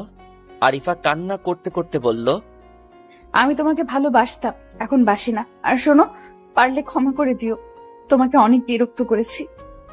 ঠিক আছে, তুমি যদি না চাও তাহলে আমি কিছু বলবো না। যেভাবে তুমি ভালো থাকো সেভাবেই থাকো। আমি তোমাকে অনেক বিরক্ত করেছি, পারলে ক্ষমা করে দিও। তুমি কি একটু আমাদের বাসায় আসতে পারবে? কেন? একটু শপিং করতে যাব। বিয়ের পর তো আর তোমার সাথে কথা বলতে পারবো না, তখন অন্য কারো জীবনের সাথে জড়িয়ে যাবে আমার জীবন। তুমি একটু আসো। ঠিক আছে, আসছি। তারপর আরিফাদের বাসায় গেলাম। বাসাটা অনেক বড়, কিন্তু পরিবারের সদস্য মাত্র 3 জন। আরিফার তার মা বাবার সাথে পরিচয় করিয়ে দিল। কিছুক্ষণ কথা বলার পর আরিফা বলল, পারভেজ, চলো শপিং করতে যাই। চলো। এরপর রিক্সা নিয়ে শপিং করতে গেলাম। কেউ কোনো কথা বলছি না, তবে আরিফার চোখের কোণে মুক্তার মতো জলজল করছে। আরিফা, তুমি কাঁদছো? না, আসলে রাস্তার ধুলো এসে চোখে পানি চলে এসেছে। তা তোমার চোখে পানি কেন? আমারও একই অবস্থা, রাস্তার ধুলোর কারণেই। ভালো। কিছুক্ষণ পর মার্কেটে গেলাম। কোন রঙের বেনারসি কিনবো? তোমার যেই রং পছন্দ। তুমি বলো, তোমার পছন্দের জিনিস পরে আমি স্বামী বাড়ি যাব। লাল রঙের বেনারসির, পরনে হালকা গয়না, আর কপালে ছোট্ট একটা টিপ, হালকা মেকআপ। তাহলে তোমার স্বামী তোমার উপর থেকে চোখ সরাতে পারবে না। ঠিক আছে, তাই হবে। তারপর হালকা কিছু কেনাকাটা করে বাহিরে এলাম। আরিফা, চলো রেস্টুরেন্টে যাই। না, বাসায় যাব। শপিং করার পর তো না খেয়ে বাসায় কোনোদিন যাওনি। জীবনে অনেক কিছুই প্রথমবার হয়, নিজের অভ্যাসগুলো পরিবর্তন করতে চেষ্টা করছি। ঠিক আছে, তাহলে চলো তোমাকে বাসায় পৌঁছে দেই। চলো। তারপর আরিফার সাথে ওদের বাসায় গেলাম। আরিফার মা বলল, পারভেজ, বসো, আমি নাস্তা নিয়ে আসি। না আন্টি, আমার খিদে নেই। তা হয় না, তোমাকে খেতেই হবে। আন্টি নাস্তা আনলো, কিন্তু আমি মুখে নিয়ে বসে আছি। কিছুক্ষণ পর আন্টি বলল, পারভেজ, তুমি খাচ্ছ না কেন? আন্টি, আমার ভিতরে নিতে পারছি না। পানি খাও, তাহলে ঠিক হয়ে যাবে। আন্টি আমি আসি, আমার মাথাটা একটু ব্যথা করছে। এরপর আর কারো কোনো কথা শুনলাম না, সোজা বের হয়ে এলাম। বাসায় এসে দরজা বন্ধ করে বাথরুমে গিয়ে 1 ঘন্টা দাঁড়িয়ে আছি। শাওয়ারের পানির সাথে চোখের জল মিশে পড়ছে। একটু পাগলামি করার কারণে আজকে এই অবস্থা। সন্ধ্যায় বাসা থেকে বের হয়ে নদীর পাড়ে বসে আছি, এমন সময় তানিশা ফোন করলো। কিছু বলবি? হ্যাঁ শোন, এমন কোনো কাজ করিস না, তার জন্য মা বাবা আর আমাকে আরিফার পরিবারের কাছে অপমান হতে হয়। না, তুই নিশ্চিন্তে থাক, এমন কিছু করব না। সবকিছুর সময় থাকে, সময় পার হয়ে গেলে আর তার কোনো মূল্য থাকে না। যেমন? মনে কর ওষুধ একটা জিনিস, তার যতদিন মূল্য থাকে ততদিন পর্যন্ত তাকে প্রয়োজন হয়, মেয়াদ উত্তীর্ণ হলে তা বিষ হয়ে যায়। ঠিক তেমনই তোর ভালোবাসার অবস্থা। তাই বলছি, আবেগের বশে কোনো সিদ্ধান্ত নিবি না, আমাদের পরিবারের সম্মান নষ্ট করিস না। এত ঝাড়ি মারিস না তো, আমি এত ছোট নই। আর ফোন রাখ, কাটা গায়ে লবণের ছিটা দিবি না। ফোন রাখ। আমার কথাটা মাথায় রাখিস। এরপর ফোন কেটে দিল। কোনো বন্ধুকে কাছে আনতে পারছি না। একদিকে ভালোবাসা, অন্যদিকে পরিবারের সম্মান। না, আর কিছু ভাবতে পারছি না। রাতের বেলা বাসায় গিয়ে বিছানায় কতক্ষণ ছটফট করে বুঝতে পারলাম ঘুম আমার কাছ থেকে ছুটি নিয়েছে। চোখে ঘুম নাই, সবাই অভিমান করেছে, শুধু ঘুমটা ছিল, সেও অভিমান করেছে। ছাদে গিয়ে বসে আছি, কোনো কাজ হলো না, তাই বাসা থেকে বের হয়ে দোকানে গিয়ে 2 প্যাকেট সিগারেট কিনলাম। তারপর ছাদে গিয়ে বসে বসে একটার পর একটা সিগারেট ধরিয়ে টানছি। সিগারেটের বিষাক্ত ধোঁয়ায় আমার লাল রঙের হার্টে লাগছে। এইভাবে কেটে গেল অনেক সময়। দূর থেকে ভেসে আসছে ফজরের আজান। তারপর নিচে চলে এলাম। আর মাত্র 6টা দিন বাকি আছে, তারপর আর ফিরে আসবে না আরিফা নামক মেয়েটা। রুমে এসে গোসল করে বসে আছি। অনেক ক্ষুধা লাগছে, কিন্তু পেটে তো কোনো কিছু যাচ্ছে না, ভিতরে নিতে পারছি না। এখন বুঝতে পারছি না পাওয়ার কষ্ট কাকে বলে। সকাল 10টায় আরিফার কল আসলো। পারভেজ, আজকে আনিস ভাই আমাদের বাসায় আসবে। বাবা মা বলেছে আমাকে এয়ারপোর্ট থেকে রিসিভ করতে। তুমি কি আমার সাথে যেতে পারবে? আমার না একা যেতে ভয় লাগছে। আনিস আবার কে? আর ভয় লাগার কি আছে? আনিস ভাইয়ের সাথে আমার বিয়ে ঠিক করা হয়েছে, আর তুমি আমার সাথে গেলে কি তোমার কোনো সমস্যা আছে? ঠিক আছে, আমি আসছি। একটু তাড়াতাড়ি আসো। ঠিক আছে, আসছি। মেয়েটা ইচ্ছে করেই আমাকে বারবার ডাকছে। আরিফা জানে এসব দেখে আমার কষ্ট হচ্ছে, তারপরও কেন আমাকে ডাকে, আমাকে কষ্ট দেওয়ার জন্য। তারপর আরিফার বাসায় গেলাম। একটু পর আরিফা আসলো। চলো, কিছুক্ষণের মধ্যে আনিস ভাই আসবে, এখন চলো। চলো। তারপর ওদের বাসা দেখে গাড়ি নিয়ে এয়ারপোর্টের দিকে রওনা দিলাম। গাড়ি চালানোর দায়িত্ব দিল আমার উপর। আরিফা আপু, একটা কথা বলি। এতদিন পর তুমি আমাকে আপু ডাকছো কেন? সেটা আমার ভুল ছিল। তুমি আমাকে নাম ধরেই ডাকবে, তাতে আমার কাছে ভালো লাগে। আর কি বলবে বলো? আমি তোমাকে আপু বলেই ডাকবো। আর শোনো, এরপর থেকে আমাকে আর ডাকবে না। আমি কবুল বলার আগ পর্যন্ত তুমি আমার সাথে থাকবে, তারপর যেখানে যেতে মন চায় সেখানে যাবে। আপু আমার কাছে ভালো লাগে না। তুমি আমাকে বন্ধু ভাবো, তাহলেই আর খারাপ লাগবে না। আমার সাথে তর্ক করবে না। কেন, কষ্ট হয়, ভয় পাও? না, তুমি বলেছো তাই এখন আর তোমাকে ভালোবাসি না। তাহলে সমস্যা কোথায়? আমার কাছে ভালো লাগে না, তাই বলছি। সত্যি কথা বলতে আমার কোনো ছেলে বন্ধু নেই, তাই বাধ্য হয়ে তোমার সাহায্য নিতে হচ্ছে। কিছুক্ষণ পর তো তোমার জীবন চলার বন্ধুকে পেয়ে যাবে, তো আর নতুন করে বন্ধুর কোনো প্রয়োজন হবে না। আমি বিয়ের আগ পর্যন্ত তোমাকে পাশে চাই। কথা বলতে বলতে এয়ারপোর্টে চলে গেলাম। কিছুক্ষণ পর একটা ছেলে আসলো। আনিস ভাই, কেমন আছেন? ভালো, তুমি কেমন আছো? অনেক ভালো আছি। দাঁড়াও, আমার সাথে আমার ছোট বোন এসেছে, একটু অপেক্ষা করো, তারপর যাব। আনিস ভাই, ও পারভেজ। High, hello. কেমন আছেন? অনেক ভালো আছি। মন চাইছে খুশির চোটে বিয়ার খাই। আরে ভাই, আপনি তো আমার মনের কথা বলে দিছেন। তবে আমি বিয়ার খাই না, মদ খাই। নিয়মিত চলে, তবে রাতের বেলা। আমার মুখের দিকে তাকিয়ে আছে। আরে ভাই, আপনি তো আমার মনের কথা বলে দিছেন। তবে আমি বিয়ার খাই না, মদ খাই। নিয়মিত চলে, তবে রাতের বেলা। আমার মুখের দিকে তাকিয়ে আছে। এখানে তো মদ পাবেন না, কারণ আপনার হবু শ্বশুর তা অ্যালাউ করবে না। কোনো ব্যাপার না, আমি বাহির থেকে খেয়ে আসবো। আপনি মাথায় হাত দিয়ে বলে, আপনি মদ কবে থেকে খান? কয়েক বছর ধরে। আরে আরিফা, এটা কোনো সমস্যা না। ঘরে সুন্দরী বউ থাকলে কোনো পুরুষ মদ খায় না। আরে ভাই, আপনারা এই কথাটা সিরিয়াসলি নিচ্ছেন কেন? আমি তো মজা করছিলাম। ও তাহলে ঠিক আছে, চলেন। দাঁড়াও, আফিফা আসুক। একটু পর একটা মেয়ে আসলো। কিছুক্ষণ কথা বলার পর লক্ষ্য করলাম মেয়েটা আগুনের মতো সুন্দরী। যদি দুইটা ডানা লাগানো যেত তাহলে পরি বলে চালিয়ে দেওয়া যেত। আরিফা আর আনিস পিছনে বসলো, আফিফা আমার সাথে বসলো। আমি নিজের মতো করে গাড়ি চালিয়ে যাচ্ছি। পারভেজ, আপনি কি করেন? তেমন কিছু না, পড়ালেখা করছি। তারপর কি করবেন? বাবার ব্যবসা সামলাবো, না হয় নিজের একটা প্রতিষ্ঠান তৈরি করব। আরিফা, তোমার কি মন খারাপ? পারভেজ, তুমি ভালো করে গাড়ি চালাও। ড্রাইভ করার সময় কথা বলতে হয় না। আনিস গিয়ে আরিফার হাত ধরতে যাবে, এমন সময় আরিফা হাত ছাড়িয়ে বলে, আনিস ভাই, বিয়ের আগে কোনোভাবেই আমাকে স্পর্শ করার চেষ্টা করবেন না। সমস্যা কোথায়? আমরা তো কিছুদিন পরে বিয়ে করছি। বিয়ের পর দেখা যাবে। বিয়ের আগে আমার সাথে এত কথা বলার চেষ্টা করবেন না। তুমি কি বিয়েটা পরিবারের চাপে করছো? আমি এখনই বিয়ে করার চিন্তা করিনি। আমি চেয়েছিলাম পড়ালেখা শেষ করে নিজের পায়ে দাঁড়াতে। আরিফা, আমার কি টাকার অভাব? না, তোমার যদি কিছু করার ইচ্ছে থাকে তাহলে তুমি আমার অফিস দেখাশোনা করতে পারো। দুজন মিলে আমাদের অফিস দেখবো। আর বিয়ের পরে এমনিতে তোমার বাবার সবকিছু আমাকে দেখাশোনা করতে হবে। আপনি একটু চুপ করবেন দয়া করে? ঠিক আছে, একদম চুপ করলাম। এমন সময় আফিফা আমার হাত ধরতে চাইছে। বারে বারে বিষয়টা আরিফা খেয়াল করছে। পারভেজ, গাড়ি থামাও। কেন? আমি বলছি গাড়ি থামাতে। তারপর গাড়ি থামালাম। আফিফা, তুমি পিছনে এসে তোমার ভাইয়ের সাথে বসো। আরিফা আপু, তুমি পিছনে বসো প্লিজ, আমি এইখানে বসি।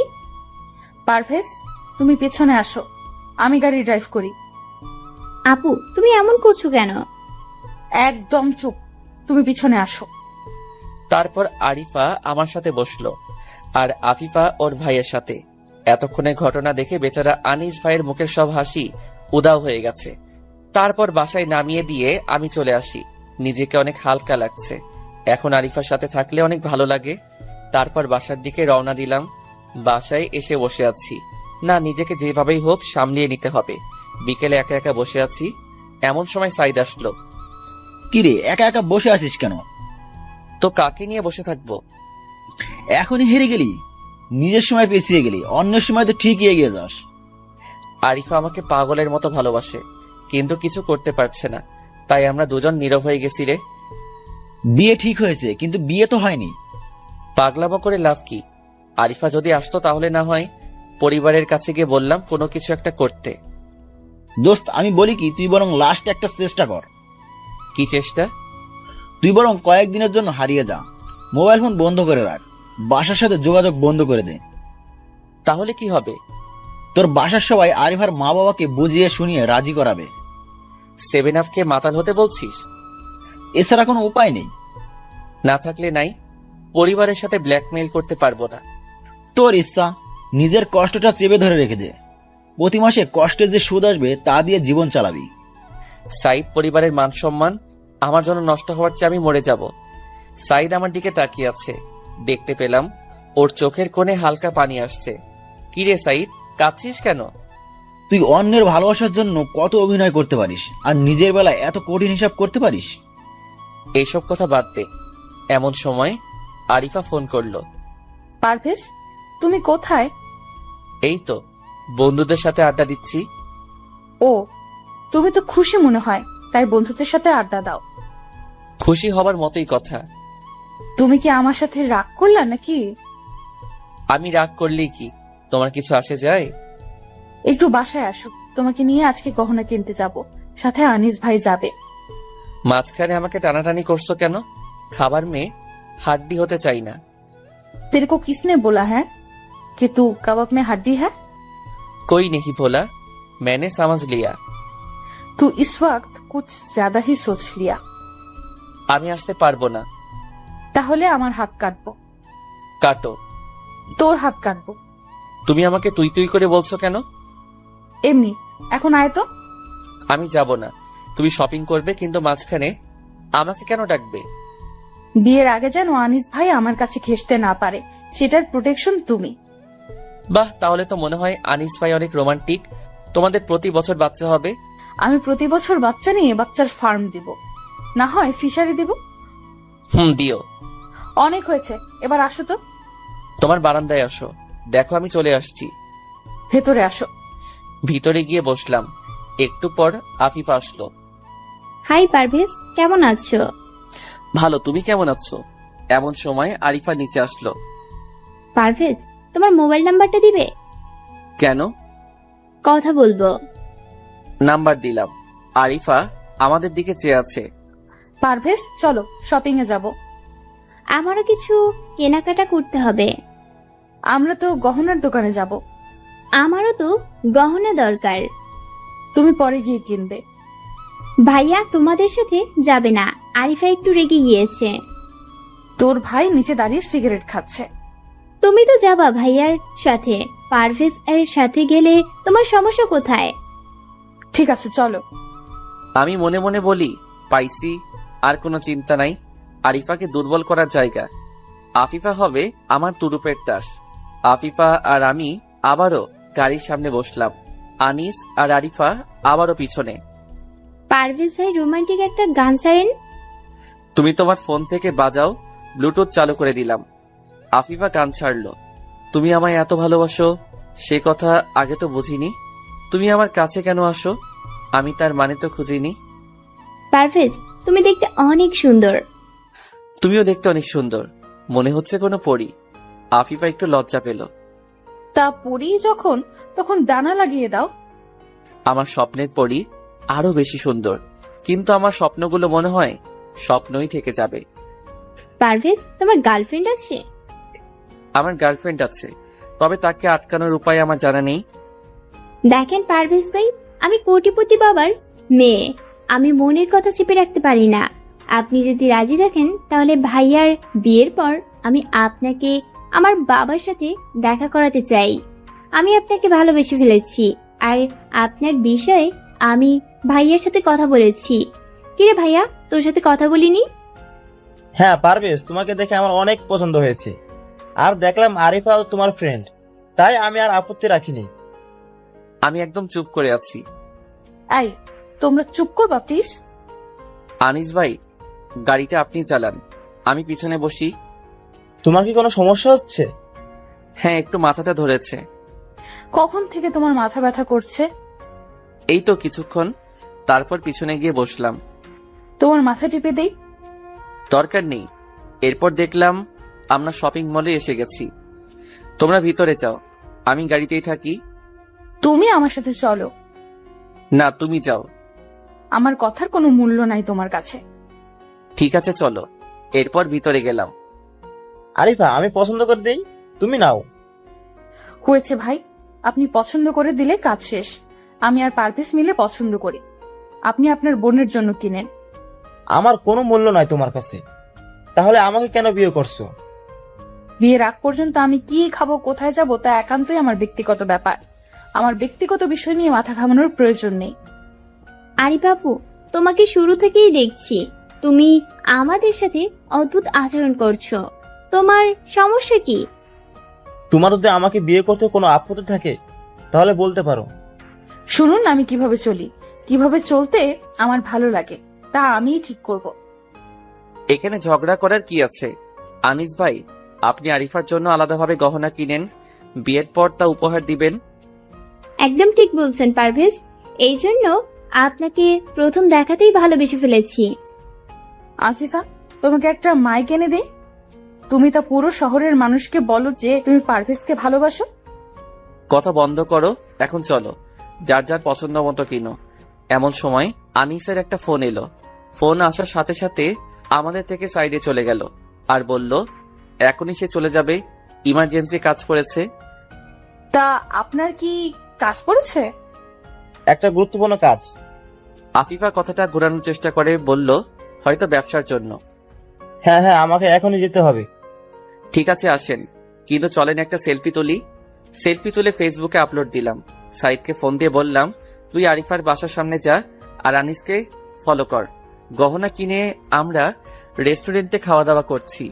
আমি আরিফাকে চোখ টিপ দিয়ে বললাম, আমাকে বিরক্ত করো না, আমি আফিফার সাথে কথা বলি। আরিফা মুচকি হাসি দিয়ে বলল, কোনো সমস্যা নাই।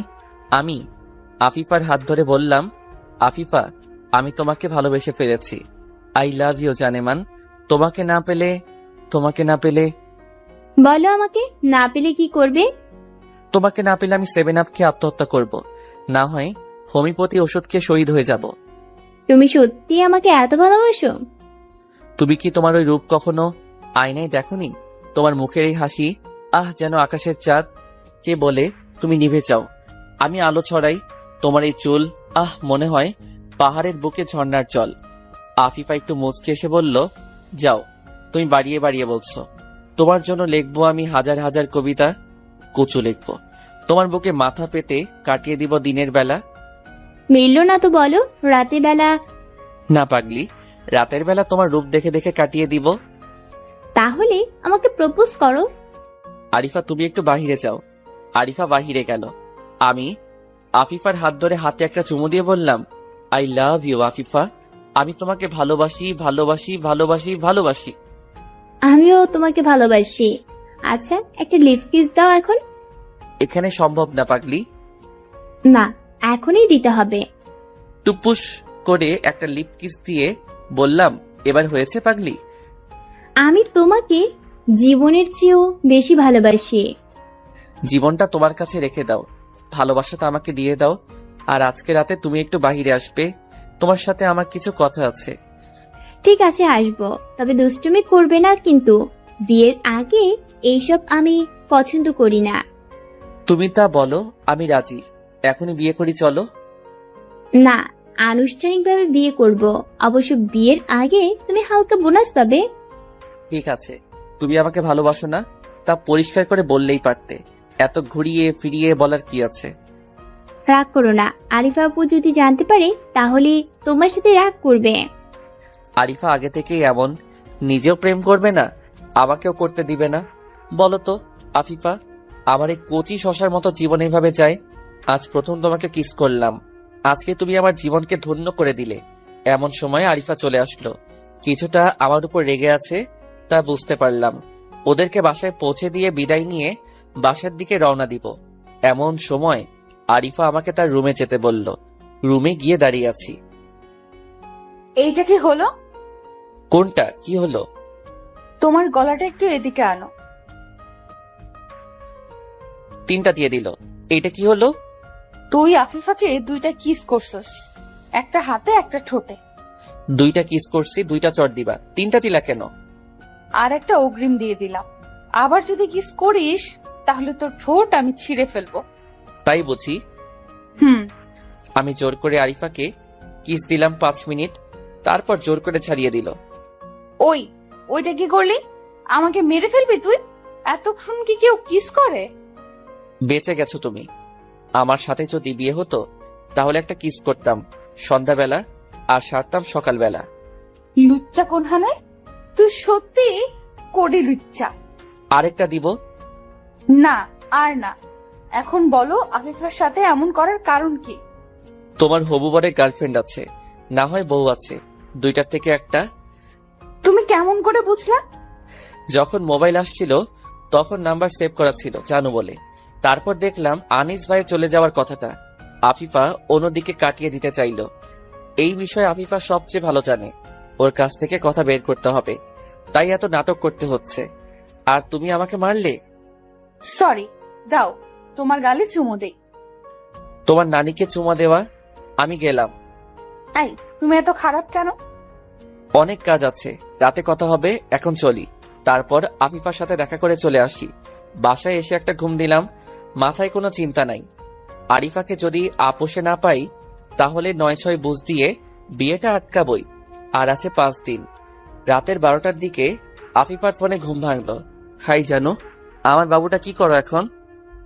তোমাকে নিয়ে স্বপ্ন দেখছি। তুমি যে বললা আমার সাথে রাতে দেখা করবে। আমাকে আদর দিলে এখনই দেখা করব। যাও দুষ্টু, বিয়ের আগে এসব হবে না। মনে মনে বলি, তোর কাছে কে চাইছে রে? এই বয়সে দুষ্টুমি না করলে কখন করব? আগামীকাল দেখা করবে বলে দিলাম। চেষ্টা করব। আর শোনো, স্বপ্ন দেখা বাদ দিয়ে ঘুমাও। না ঘুমিয়ে চেহারা খারাপ করো না, বুঝলা? তাহলে কিন্তু আমার পরিবারের কেউ তোমাকে পছন্দ করবে না। আর তুমি তো পারিবারিকভাবে বিয়ে করবে, তাই এখন ঘুমিয়ে যাও। একটা কিস দাও, ঘুমিয়ে পড়বো। একটু দাঁড়াও। আরিফার ছবিটা বের করলাম এবং ছবিতে চুমু দিলাম। আর ওইদিকে আফিফা ভাবছে ওকে চুমু দিছি। কি বুদ্ধিমান ছেলে আমি, নিজেকে নিয়ে গর্ব হচ্ছে। ভাবতেই বুকটা গর্বে ফুলে উঠছে। একটু পর সাইদ ফোন দিছে। কিরে শালা, এত রাতে ফোন দিলি কেন? পারভেজ, তুই যার ছবি দিছস ওই শালা তো কাম ঘটাই ফেলছে। বিয়ের আগে বাচ্চার বাবা হয়ে গেছে, আর এখন এই বিষয় নিয়ে ওই মেয়েটার সাথে অনেক ঝামেলা চলছে। সাব্বাস বেটা, আব্বাসের বাচ্চা। এখন তুই কোথায়? আরে বেটা, সারাদিন তো কোনো খোঁজ খবর নিলে না, এখন বলিস কই? আমি কিশোরগঞ্জ আসছি আনিসের পিছন পিছন করে। হাতে কোনো টাকা নাই, অনেক ক্ষুধা লাগছে, পারলে কিছু টাকা দে বিকাশে। আজকে রাতটা রেল স্টেশনে কাটাই দে, সকালে টাকা পাঠাই দিব। বারে আলাপ পরে করিও। তোমার লাইগা সারাদিন খাটলাম, না খেয়ে আসি, আর তুমি কও স্টেশনে রাত কাটাবো। ওই এত ক্যাস ক্যাস করিস না। ওইখানে বৃষ্টি আপু নীরা আছে, তার কাছে টাকা চা। এরা আবার কারা? বৃষ্টি নীরা আমার পাঠক, ওদের কাছ থেকে টাকা চা। ওরা প্রতিদিন গল্প পড়ে আর লাইক কমেন্ট করে। ওরা তোর বিষয় জানে। তোর গল্প তো কেউ পড়ে না, পড়লে আরো লাইক কমেন্ট দিত। যেখানে লাইক কমেন্ট দিতে না সেখানে দেবে টাকা, হাসালি। সারা দেশেই পাঠক আছে। রাজশাহীতে আছে বর্ষা আপু, আরো আছে তোমার আমার ভালোবাসা, আরো আছে বরিশালের অ্যাডমিন বন্ধু, আরো আছে আইনুল বন্ধু, আরো অনেকেই আছে। ওরাও টাকা দিবে। আরো আছে কলকাতার 2 আপু, ওনারা ইন্ডিয়া বাংলাদেশ বর্ডার ভেঙে এসে লাইক কমেন্ট করে। সবচেয়ে বেশি ভালো আপু হলো সানজিদা আপু। সবচেয়ে বেশি আমার গল্প অ্যাপ্রুভ করেছে উনি। ওনার বাড়ি কুমিল্লা। আজকে শুধু মেয়েদের কথা বললাম, আগামীকাল ছেলেদের কথা বলবো। ভাই তুই দিলে দে, না দিলে না কর। তোর বিকাশের অ্যাকাউন্ট চেক কর, টাকা চলে গেছে। ভালো দেখে একটা হোটেলে তার রাতটা আরাম করে কাটা। আরো টাকা লাগলে বলিস। দেখেন তো কেমনটা লাগে। আজকে আপনারা কম লাইক কমেন্ট করার কারণে সাইদ আমাকে খোটা দিল। এই পর্বটা পড়ার পর নিজেদের জেলার নাম লিখে কমেন্ট করবেন আর কত নাম্বার দেওয়া যায় তা বলবেন। যাক, সাইদ বেশ কাজের ছেলে, অনেক কাজ করছে। সাইদ খান ইলেকট্রিক ইঞ্জিনিয়ার, তবে বাংলা লিখতে পারে না, এটা ওর বড় দোষ। বাংলায় বেশ কয়েকবার ফেল করছে, তবে ছেলে ভালো। ইংরেজিতে ফেল করার রেকর্ড নাই। একটা ঘুম দিলাম, সকালে আরিফার ফোনে ঘুম ভাঙলো। কি করো? আফিফাকে নিয়ে স্বপ্ন দেখি। বেশ তো, দেখো আমি ফোন রাখি। দাঁড়াও দাঁড়াও, স্বপ্ন দেখে কিভাবে মুরগিটারে লাইনে আনা যায়? ও এই কথা, তা আগে বললেই পারতাম। একটা খবর আছে। কি খবর? কিছু না, পরে বলবো। আমি তোমাকে আগে না করেছিলাম, কিন্তু তোমাকে আফিফার পাশে দেখে বুঝতে পারলাম যে আমি তোমার পাশে কাউকে সহ্য করতে পারবো না।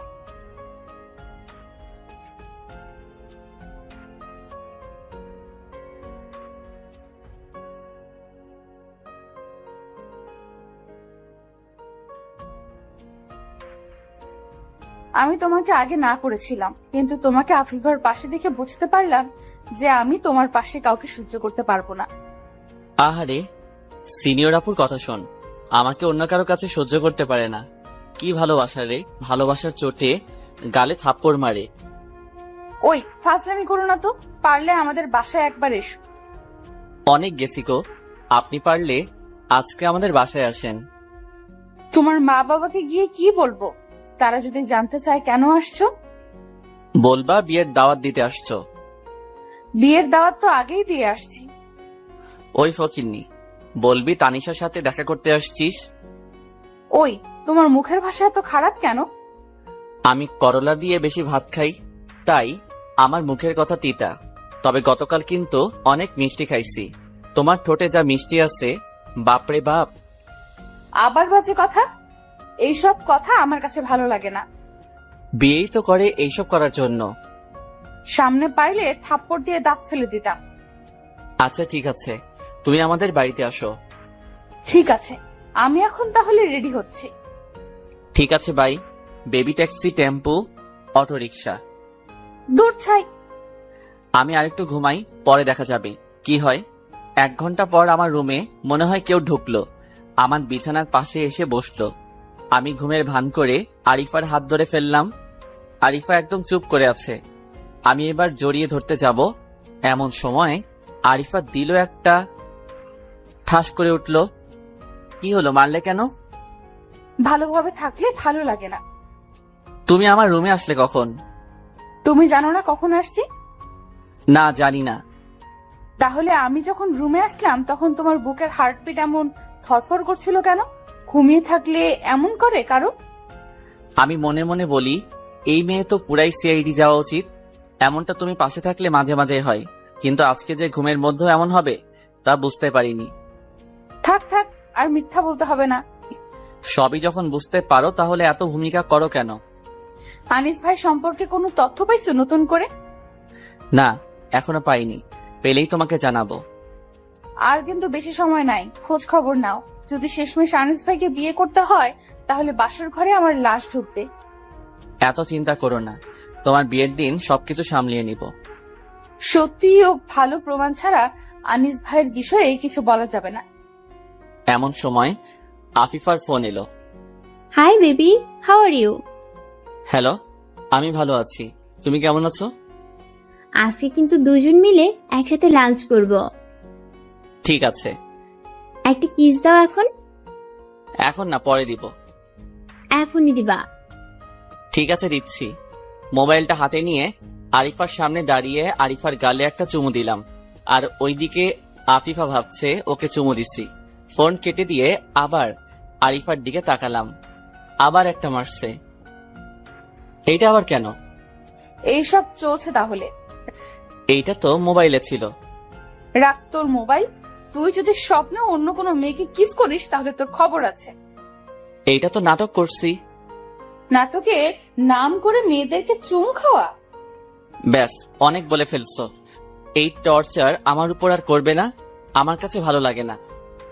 তাহলে নিজেকে একটু ভালো করে ফেলো, তাহলে মারের জায়গায় কিস করব। দরকার নাই তোমার কিসের। আহারে বাবুটা আমার রাগ করে, এই বলে একটা চুমু দিল। তাহলে কি নিয়ে যেন কথা বলছিলাম? ও, চিন্তা করো না, সবকিছু সামলিয়ে নিব। ওরে বাটপার, কিস পাওয়ার জন্য এত নাটক? আরিফা, আনিস ভাইয়ের বাসা কোথায়? ঢাকায়। কিশোরগঞ্জ কি কোনো আত্মীয় বাড়ি আছে?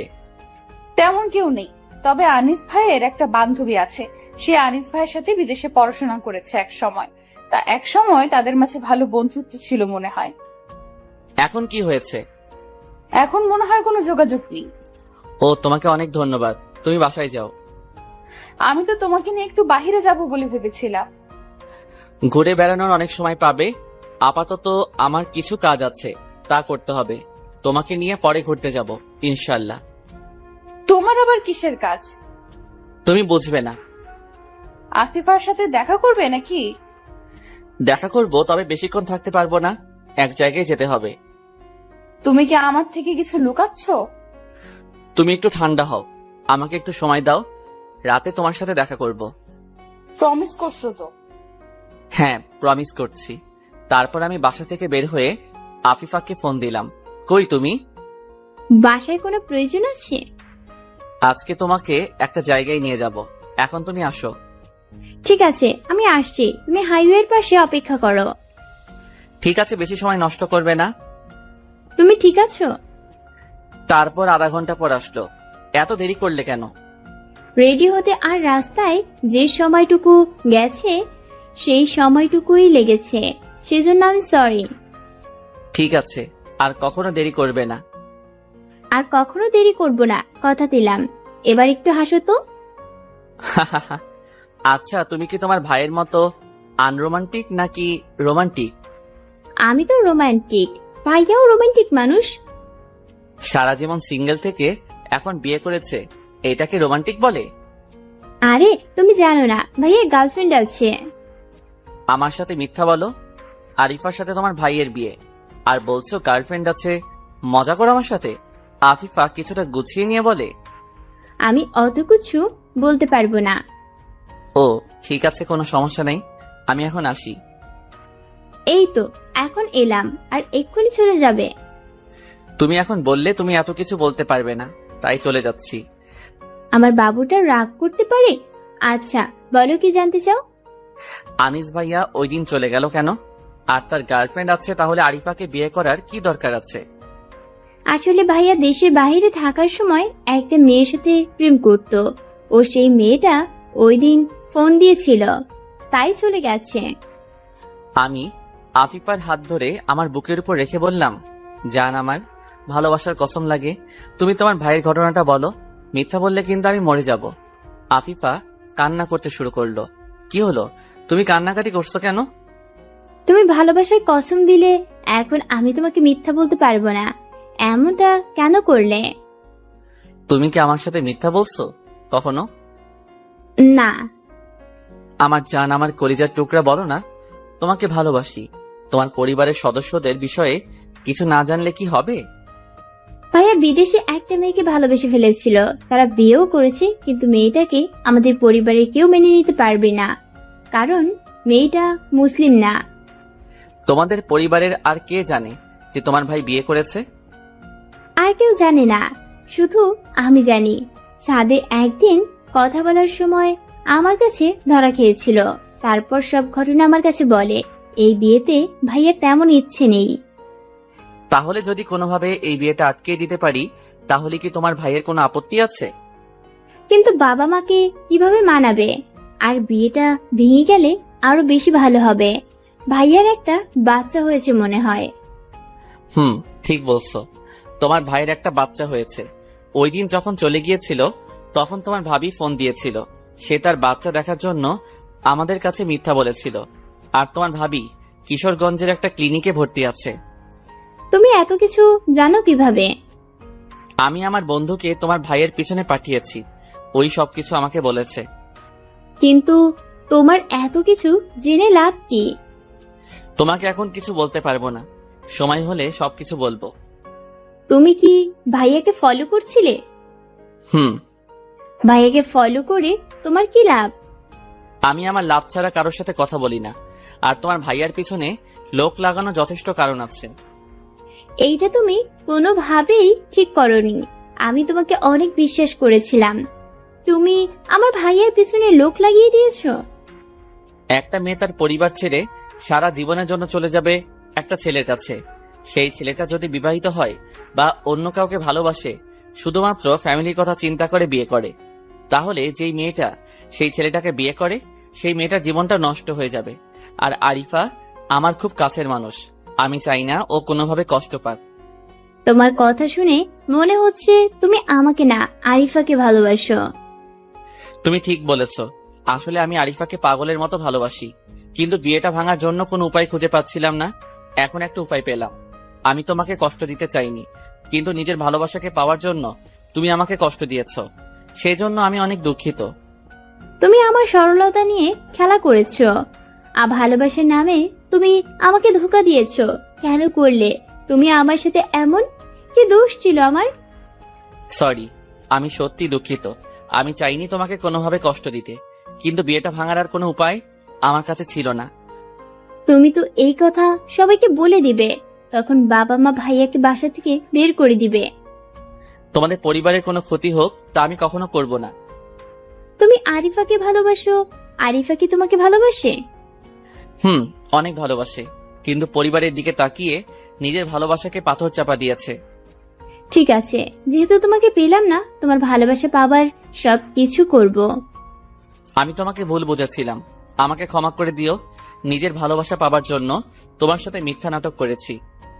তার জন্য অবশ্য তোমাকে অনেক বড় একটা দাম দিতে হবে।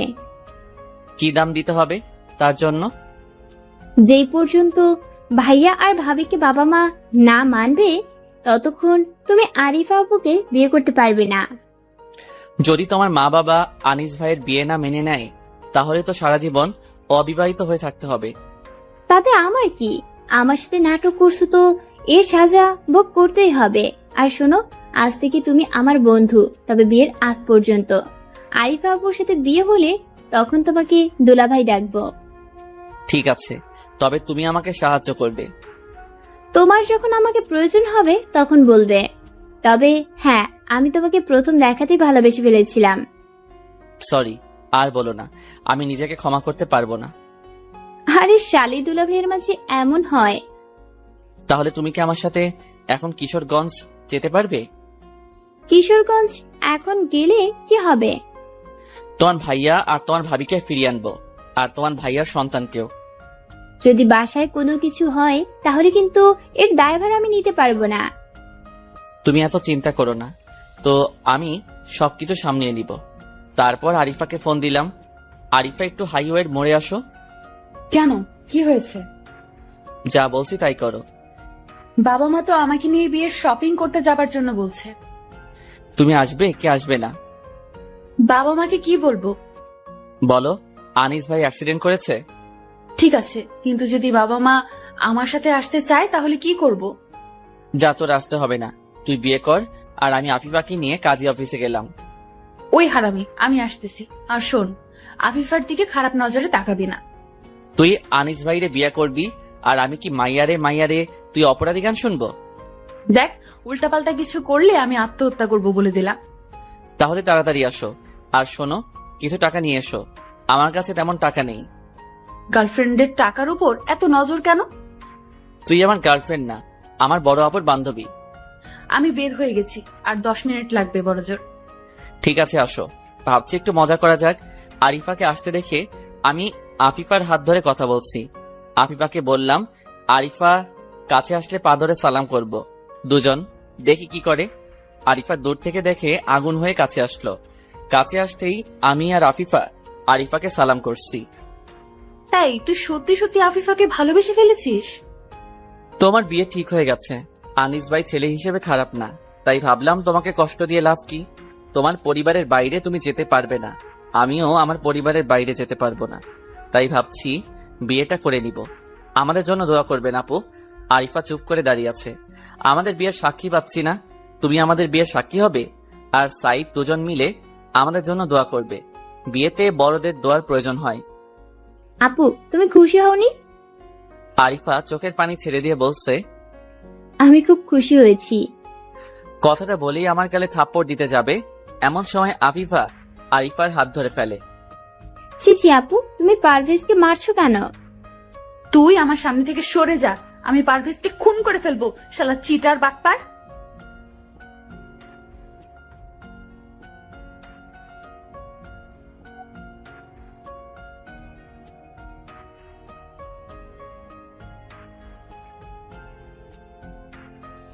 তুই আমার সামনে থেকে সরে যা, আমি পারভেজকে খুন করে ফেলবো, শালা চিটার বাটপার। ছি আপু, বিয়ের আগে নিজের স্বামীকে এসব বলতে নেই। নিজের স্বামী আর কোথায় থাকলো? তুই তো আমার সব স্বপ্ন নষ্ট করে দিলি। আপু, আপনি ঠান্ডা হন। ঠান্ডার মায়েরে বাপ, 1/2 লিটার 7 আপ। তুই হবি আফিফার বাচ্চার বাপ। আমি তোরে কেমনে করি মা? তোমার পারভেজ তোমারই আছে, আমার তোমার সাথে একটু মজা করলাম। আরিফা একটু মুচকি এসে বলল, কিসের মজা করিস তোরা? আমার মনে হচ্ছিল আমার আকাশ ভেঙে পড়েছে। আমি তো ভেবেছিলাম বাসায় গিয়ে আত্মহত্যা করব। এই কথা আর কখনো বলবে না। সরি, আর এমন মজা করব না। আরিফা কোনো কথা বলল না, সরাসরি জড়িয়ে ধরে কান্না করতে থাকলো। আরিফা, ছাড়ো, এখানে অনেক মানুষ আছে। তাতে আমার কিছুই যায় আসে না। এই যে সবকিছু এইখানে না করে বাসরাতের জন্য কিছু বাকি রাখেন। আরিফা একটু স্বাভাবিক হয়ে আমাকে ছাড়লো। বলো কি জন্য ডেকেছো? আমরা এখন কিশোরগঞ্জ যাব। এখন কিশোরগঞ্জ কেন? আনিস ভাইয়ের বউ বাচ্চা দেখতে যাব। কি বলছো এসব? আনিস ভাই বিবাহিত? একটা বাচ্চাও আছে। আর একটু হলেই 3টা জীবন নষ্ট হয়ে যেত। জি না, 4টা জীবন, কারণ আনিস ভাইয়ের বাচ্চা আছে। এই কথা আমাকে আগে বলনি কেন? এখন চলো সবাই আগে গিয়ে দেখি আনিস ভাইয়ের কি অবস্থা। রওনা দিলাম। পুরোটা রাস্তায় আরিফা বকবক করেই যাচ্ছে। তুমি একটু থামো তো, এখন আর ভালো লাগছে না। এই বেশি তেড়িবেড়ি করলে একটা দিব গালে। দাও না ওটাই, আর বাকি রাখো কেন? থাক, আর মার দিব না। তারপর গেলাম কিশোরগঞ্জ, সাইদকে কল দিলাম। কি রে, খোঁজ খবর নেওয়ার সময় হয়েছে তোর? আমাকে এখানে পাঠিয়ে তো আমার কথা ভুলেই গেলি। দোস্ত, তোকে অনেক ধন্যবাদ। এখন তুই একটু কিশোরগঞ্জ হাসপাতালের সামনে আয়, তোকে অনেক দরকার। আমি, আরিফা আর আফিফা আসছি। এইটা আবার কে? আনিস ভাইয়ের বোন। ও ঠিক আছে, তাহলে আমি আসছি। কিছুক্ষণ পর সাইদ আসলো, তারপর ওকে নিয়ে ক্লিনিকে গেলাম। আমি দরজার সামনে দাঁড়িয়ে বললাম, আনিস ভাই ভিতরে আসবো?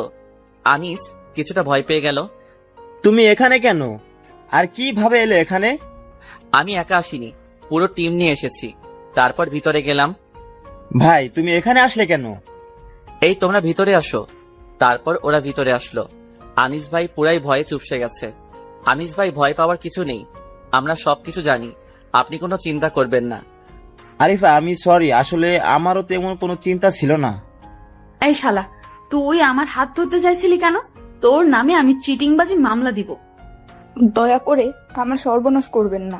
আমি ওকে টাইট করব, ওর হাত দুটো ভেঙে ফেলবো। আমাকে বিয়ে করে ঘরে তুলতে পারিনি, আমি ওর জন্য নিজের পরিবার ছেড়ে চলে আসলাম, আর আজও আমার শ্বশুর বাড়ি যেতে পারলাম না। ভাবি, আপনি কোনো চিন্তা করবেন না, আমরা আপনাকে নেওয়ার জন্য আসছি। ভাই তোমরা আমারে মারো কাটো যা করো, আমার সংসার ভেঙে দিও না। তাহলে এখনই আমার মা বাবাকে বলেন আপনি বিবাহিত। আর একটু সময় দাও, আমি আর আমাদের পরিবারে যাব না, তোমাদের সামনে কখনো যাব না। তা তো হবে না ভাই, আপনাকে আমাদের সাথে যেতে হবে। কিন্তু আমার স্ত্রীর এমন অবস্থা, কিভাবে যাব? আপনি আর ভাবি অ্যাম্বুলেন্স দিয়ে যাবেন, আমরা আলাদাভাবে যাব।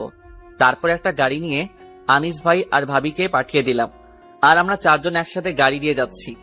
সাইদ, তোকে অনেক ধন্যবাদ, তুই আমার আসলেই কলিজার টুকরা। পাম দেয়া বন্ধ কর। কলেজার টুকরা তো এতদিন খোঁজ খবর নিলে না কেন?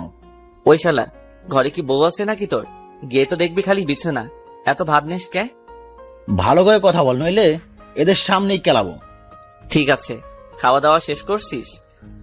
যে টাকা দিছো তা দিয়ে হোটেলের ভাড়া দিতেই শেষ। এখন পকেটে মাত্র 20 টাকা আছে। মনে করেছিলাম আজকে বাসায় ফোন দিয়ে টাকা নিব। আমাকে বললি না কেন? দাঁড়া, তোকে বলতে যাবো কেন? আর হোটেলের রিসিপশনের মেয়েটার সাথে বেশ ভালো একটা সম্পর্ক হয়ে গেছে, ওই মেয়েটাকে প্রপোজ করতেই হবে। আহারে কি কষ্ট। পারভেজ, তুমি এত কথা বলো কেন? সাইদ ভাই, আপনার যে মেয়েটাকে ভালো লেগেছে তার নাম কি? দূর মিয়া, তোমরা চুপ করো। আমি ফোন নম্বর আর ফেসবুক অ্যাকাউন্ট সব নিছি, আমাকে শেখাতে হবে না। তোমরা তোমাদেরটা ঠিক করো। আগের বার পারভেজকে বলেছিলাম আমার একটা মেয়ে পছন্দ হয়েছে, তখন গিয়ে মেয়েটাকে বলছে আমি নাকি মেয়েটাকে দেখলে মেরে ফেলবো। সেই মেয়েটা আমার সামনে আসেনি, একদিন দূর থেকে দেখে মেয়েটাকে ডাক দিছি। মেয়েটা আমাকে দেখে দৌড়াতে থাকে আর বলতে থাকে বাঁচাও বাঁচাও। তোমাদের কাউকে আমার দরকার নেই। সাইদ, তো রেডিও বন্ধ কর ভাই। পারভেজ ভাই, আপনি আসলেই হিংসুটে। তুমি সাইদ ভাইয়ের সাথে এমন করছিলে কেন? সাইদ, এটা তোর কত নাম্বার গার্লফ্রেন্ড? 113 নম্বর। কথাটা বলার সাথে সাথে আরিফা আর আফিফা সাইদকে হা করে দেখতে লাগলো। এই তোমরা আমার দিকে তাকিয়ে আছো কেন? আমি যেই মেয়েকে দেখি সেই মেয়েকেই পছন্দ হয়ে যায়, এতে আমার কি করার আছে বলো? তাছাড়া যার মন পরিষ্কার তার কাছে সবাইকে ভালো লাগে। আরিফা, আফিফা, ওর কথা বাদ দাও। আফিফা, তোমার বয়ফ্রেন্ড আছে? না, কেন? আমি তোমাকে ভালোবেসে ফেলেছি। এইটুকু সময়ের মধ্যে তুমি আমার মন কেড়ে নিয়েছো। আপনি আমার ধর্মের ভাই, আপনি আমাকে বোনের নজরে দেখবেন। কিভাবে নিজেকে সরিয়ে রাখবো? তোমার সুন্দর চুল, গোলাপের পাপড়ির মতো ঠোঁট, মায়াবী চোখ, চাঁদের মতো মিষ্টি হাসি, সব মিলিয়ে আমি তোমাকে অনেক ভালোবাসি। পারভেজ, সাইদকে দেখে রেখো। তুমি ঠিক বলছো। কিভাবে কিভাবে মেয়ে পটাতে হয় আমিও চেষ্টা করব। চোখ দুটো তুলে ফেলবো। আমি বলছি কিভাবে প্রশংসা করতে হয় তা শিখতে। তারপর কথা বলতে বলতে চলে এলাম আরিফার বাসায়। ভিতরে গিয়ে দেখি চেঁচামেচির আওয়াজ পেলাম, মনে হয় আরিফার বাবা চেঁচামেচি করছে। আমরা ভিতরে যেতেই আরিফার বাবা আরিফাকে বলছে, আরিফা, এ বিয়ে হবে না। আনিস বিয়ে করেছে অনেক আগেই, তার বাচ্চা আছে। আমি জানি। তুই জেনেও এই বিয়েতে রাজি ছিলি? না বাবা, আমি একটু আগে জেনেছি, পারভেজ আমাকে বলেছে। আনিস, তুমি এক্ষুনি আমার সামনে থেকে চলে যাও। আঙ্কেল একটু অপেক্ষা করুন, আনিস ভাইয়ের মা বাবা আসছে, ওনারা আসলে তাদের সাথে আলোচনা করে সমস্যার সমাধান করা যাবে। এখানে আমার কোনো সমস্যা নেই, আর আমি আরিফাকে এমন ছেলের হাতে তুলে দিব না। আপনাকে এমন ছেলের হাতে তুলে দিতে বলছি না, আনিস ভাইয়ের যেন কোনো সমস্যা না হয় তা আমরা আলোচনা করে সিদ্ধান্ত নিব। ওনার বাবা মা যেন তার সন্তানকে মেনে নেয়, তার ব্যবস্থা করে দেন। আমি এর বিষয়ে কোনো কথা বলতে চাই না। আঙ্কেল, আপনি যদি আনিস ভাই ও তার পরিবারকে অপমান করেন তাহলে তো আনিস ভাইয়ের বাবা মা তাকে বাসা থেকে বের করে দিবে। আর আপনি যদি স্বাভাবিকভাবে কথা বলেন তাহলে তারা কিছুটা মেনে নিবে। আমার মেয়ের জীবন নিয়ে সিনেমিনি খেলেছে, তার জীবন নিজের হাতে সাজাতে আমি পারবো না। এতিম ছেলে মেয়েদের জন্য আপনি অনেক কিছু করেন, আর নিজের আত্মীয়র জন্য করতে পারবেন না? যেই মেয়েটা আনিস ভাইয়ের উপর বিশ্বাস করে নিজের বাসা বাড়ি মা বাবা আত্মীয় স্বজনকে ছেড়ে চলে এসেছে, তার জীবনকে আপনি নষ্ট করে দিবেন? এটা আমি আপনার কাছে আশা করিনি। আংটি পরানোর সময় আনিস ভাই আসেনি, তার বাবা মা এসেছিল। তখন আপনার বোঝার প্রয়োজন ছিল। আরিফা, তুই কি বলিস? আমার কিছু বলার নেই, তবে এখন আমি যাকে পছন্দ করি তাকে বিয়ে করব। তোমার কোনো আপত্তি থাকতে পারবে না। পারভেজকে তোর পছন্দ তা আমি জানি। পারভেজ কি তোকে পছন্দ করে? হ্যাঁ, ওর কোনো আপত্তি নেই। পারভেজ, আরিফা যা বলছে তাকে সত্যি? জি আব্বাজান, আমি রাজি। সবাই হাসা শুরু করলো। এমন সময় আনিস ভাইয়ের মা বাবা আসলো। আনিস ভাইয়ের মা এসেই আনিস ভাইকে 2টা গালে দিল। আফিফা তার মায়ের হাত ধরলো। মা, তুমি ভাইয়াকে মারছো কেন? কি না করেছে? আমাদেরকে ছোট করে দিয়ে আরিফার কাছে, তার বাবা মার কাছে। আন্টি, এই বিয়ের সময় কি আপনি আনিস ভাইয়ের অনুমতি নিয়েছিলেন? সরি, বিয়ে এখনো হয়নি। আনিস ভাই কেন আংটি বদলের সময় আসেনি তা একটাবারও জানতে চাননি? আমার আর বাঁচার কোনো উপায় রাখলো না। আমি সমাজের সামনে মাথা উঁচু করে দাঁড়াতে পারবো না। শেষমেশ একটা অন্য ধর্মের মেয়েকে বিয়ে করেছে। তাতে কি হয়েছে? তোমার ছেলে তো বিয়ে করেছে, নষ্টামি তো করেনি। তাছাড়া ভুলটা আমরাই করি, কিন্তু দোষ চাপিয়ে দেয় আমাদের সন্তানদের উপর। ও যাকে নিয়ে সুখী হবে তাকে বিয়ে করেছে। তা বিয়েটা কোন নিয়মে হয়েছে? মুসলমানদের নিয়ম অনুযায়ী না অন্য ধর্ম অনুযায়ী? মুসলমানদের নিয়ম অনুযায়ী, আর আমার বউ এখন মুসলমান। যাও, সমস্যা সমাধান হয়ে গেল। এখন তোমাদের ছেলে বউ নাতি নিয়ে বাসায় যাও। আর হ্যাঁ, আগামী কিছুদিনের মধ্যেই আমার মেয়ের বিয়ে দেব। তোমরা সবাই কিন্তু আসবে। তারপর আর কি, ওনারা চলে গেল। যাবার আগে আফিফা আমাকে ধন্যবাদ দিয়ে গেল। আঙ্কেল, এখন আমি আসি। তুমি একটু আমার রুমে আসো। এখন না, বাসায় যেতে হবে। বাসায় কি বউ বস্তা রেখে আসছিস? গিয়ে দেখবি বিছানা খালি। আঙ্কেল একটু গলা কাশি দিল। সরি, আমি এখন আসি। দাঁড়াও, আমিও যাব, একসাথে যাব। ভাই, বাসায় যেতে হবে রে। আমার আবার একটু কাজ আছে। বাসায় গিয়ে ফ্রেশ হয়ে আবার আরেকজনের সাথে দেখা করতে হবে। ঠিক আছে। তারপর আমি আরিফার সাথে ওর রুমে গেলাম। আরিফা দরজা লাগিয়ে দিল। দরজা বন্ধ করে দিলে কেন? এমনি, যেন বিরক্ত না করে। কি বলতে চাচ্ছ তুমি? তোমাকে আজকে নিজের করে নিব। জি না আপু, বিয়ের পর হবে। তোমার বিয়ের গুলি মারি আজকেই হবে। বিয়ের আগে তুমি কি চাচ্ছ তা তুমি জানো? অপবিত্র হতে চাচ্ছ, আমার পবিত্র ভালোবাসাকে অপবিত্র করতে চাচ্ছ। তাহলে একটা কিস দিতে দাও। ঠিক আছে, দাও। ওই মিয়া, আপনারা চোখ বন্ধ করেন, আমরা এখন একটু ব্যস্ত। 5 মিনিট পর ছাড়লো। তারপর বাসায় এলাম, মা বাবাকে সবকিছু বললাম। এখনো বিয়ের কোনো প্রয়োজন নেই, পড়ালেখা শেষ করে তারপর দেখা যাবে। আমারও একই মত। আগে পড়ালেখা শেষ কর, তারপর দেখা যাবে। এইটা কোনো কথা হলো? বাসায় তোর বড় বোন আছে, তাকে বিয়ে না দিয়ে তুই নিজেই আগে বিয়ে করতে চাচ্ছিস? আমি আর মা বাবার উপর কোনো কথা বললাম না। ফোন করে আরিফাকে সবকিছু বললাম। ঠিক আছে, কোনো সমস্যা নেই। আমি তোমার জন্য অপেক্ষা করতে পারবো। আমি বাবা মায়ের সাথে কথা বলছি। তোমাকে অনেক ধন্যবাদ। তারপর আর কি, একটা ঘুম দিলাম। সকালবেলা ঘুম ভাঙলো সাইদের ফোনে। কিরে, এত সকালে কল দিলি কেন? ভাই, ঝামেলায় পড়ে গেছি রে। হঠাৎ করে বিয়ে করে ফেলছি। আমি যেন আকাশ থেকে পড়লাম। বুঝলাম না, আবার বল। গতকাল বাসায় যাওয়ার পর মা বাবা আমার সাথে কথা না বলে আমার খালাতো বোনের সাথে বিয়ে করিয়ে দিয়েছে। কেন? এমন করার তো কোনো কারণ নেই। সব তোর জন্য। তুই যদি আমাকে কিশোরগঞ্জ না পাঠাতি তাহলে আজকে আমার এই সর্বনাশ হতো না। তোর খালাতো বোন রাজি হলো কেন? ভাইরে, 3 বছর ধরে প্রেম করেছিলাম, কিন্তু মন থেকে করতাম না। 2 দিন কল ধরে নাই, তাই বাসার সবকিছু ভেঙে ফেলছে আর বিষ খেয়েছিল। তাহলে তো তোর খালাতো বোন মানে ভাবি তোকে অনেক ভালোবাসে। এখনই বিয়ে করার সময় হয়েছে রে পাগলা। এখনো তো আমি কচি শশা। বাটপার, বিয়ের সময় ফোন দিলি না কেন? ফোন মা করে নিয়েছিল, ফোন মা কেড়ে নিয়েছিল। আর বিয়ে না করে যদি আফিফাকে বিয়ে করতাম তাহলে বেশি ভালো হতো, কিছু মালবানি পেতাম। বেঁচে গেছিস। সবগুলো মেয়ে যদি তোর বাসায় আসতো তাহলে একটা মিছিলের মতো হতো। তুই একটু আসবি আমাদের বাসায়? ঠিক আছে, আসছি। তারপর সাইদের বাড়িতে গেলাম। কিরে, তোর বউ কোথায়? মায়ের সাথে রান্না করছে। বাহ, তাহলে তো নতুন বউয়ের হাতে রান্না খাওয়া যাবে। আমার জীবনটা কচি ডাব থেকে জোনা নারকেল হয়ে গেল রে। দোস্ত, তোর বউকে ডাকতে দেখি, আমার কাজ আছে। এমন সময় একটা মেয়ে আসলো। আসসালামু আলাইকুম, কেমন আছেন ভাইয়া? ওয়ালাইকুম আসসালাম, ভালো আছি। আপনি কেমন আছেন? পারভেজ তোর ভাবি, আর কবিতা এই হলো আমার বন্ধু পারভেজ। মাশাআল্লাহ, অনেক সুন্দর বিয়ে করেছিস। হ্যাঁ, আমি ওকে নিয়ে অনেক খুশি। আমার কপাল ভালো, ওকে আমি পেয়েছি। আমার কপাল ভালো, তাই ওকে আমি পেয়েছি। ভাইয়া আপনারা বসুন, আমি খাবার আনছি। কিরে সাইদ, বউয়ের সামনে এত প্রশংসা আর আড়ালে এমন কথা, কারণ কি? আবার যদি বিষ খায় তাহলে তো আমার হাসপাতালে যেতে হবে, তাই সামনে কিছু বলতে পারছি না, হজমও করতেও পারছি না। তুই না ভালোবাসতি, তাহলে এমন করছিস কেন? তুই অনেকগুলো রিলেশন করেছিস, কাকে বিয়ে করবি তাদের থেকে? কার মন ভাঙবি তাদের মধ্যে থেকে?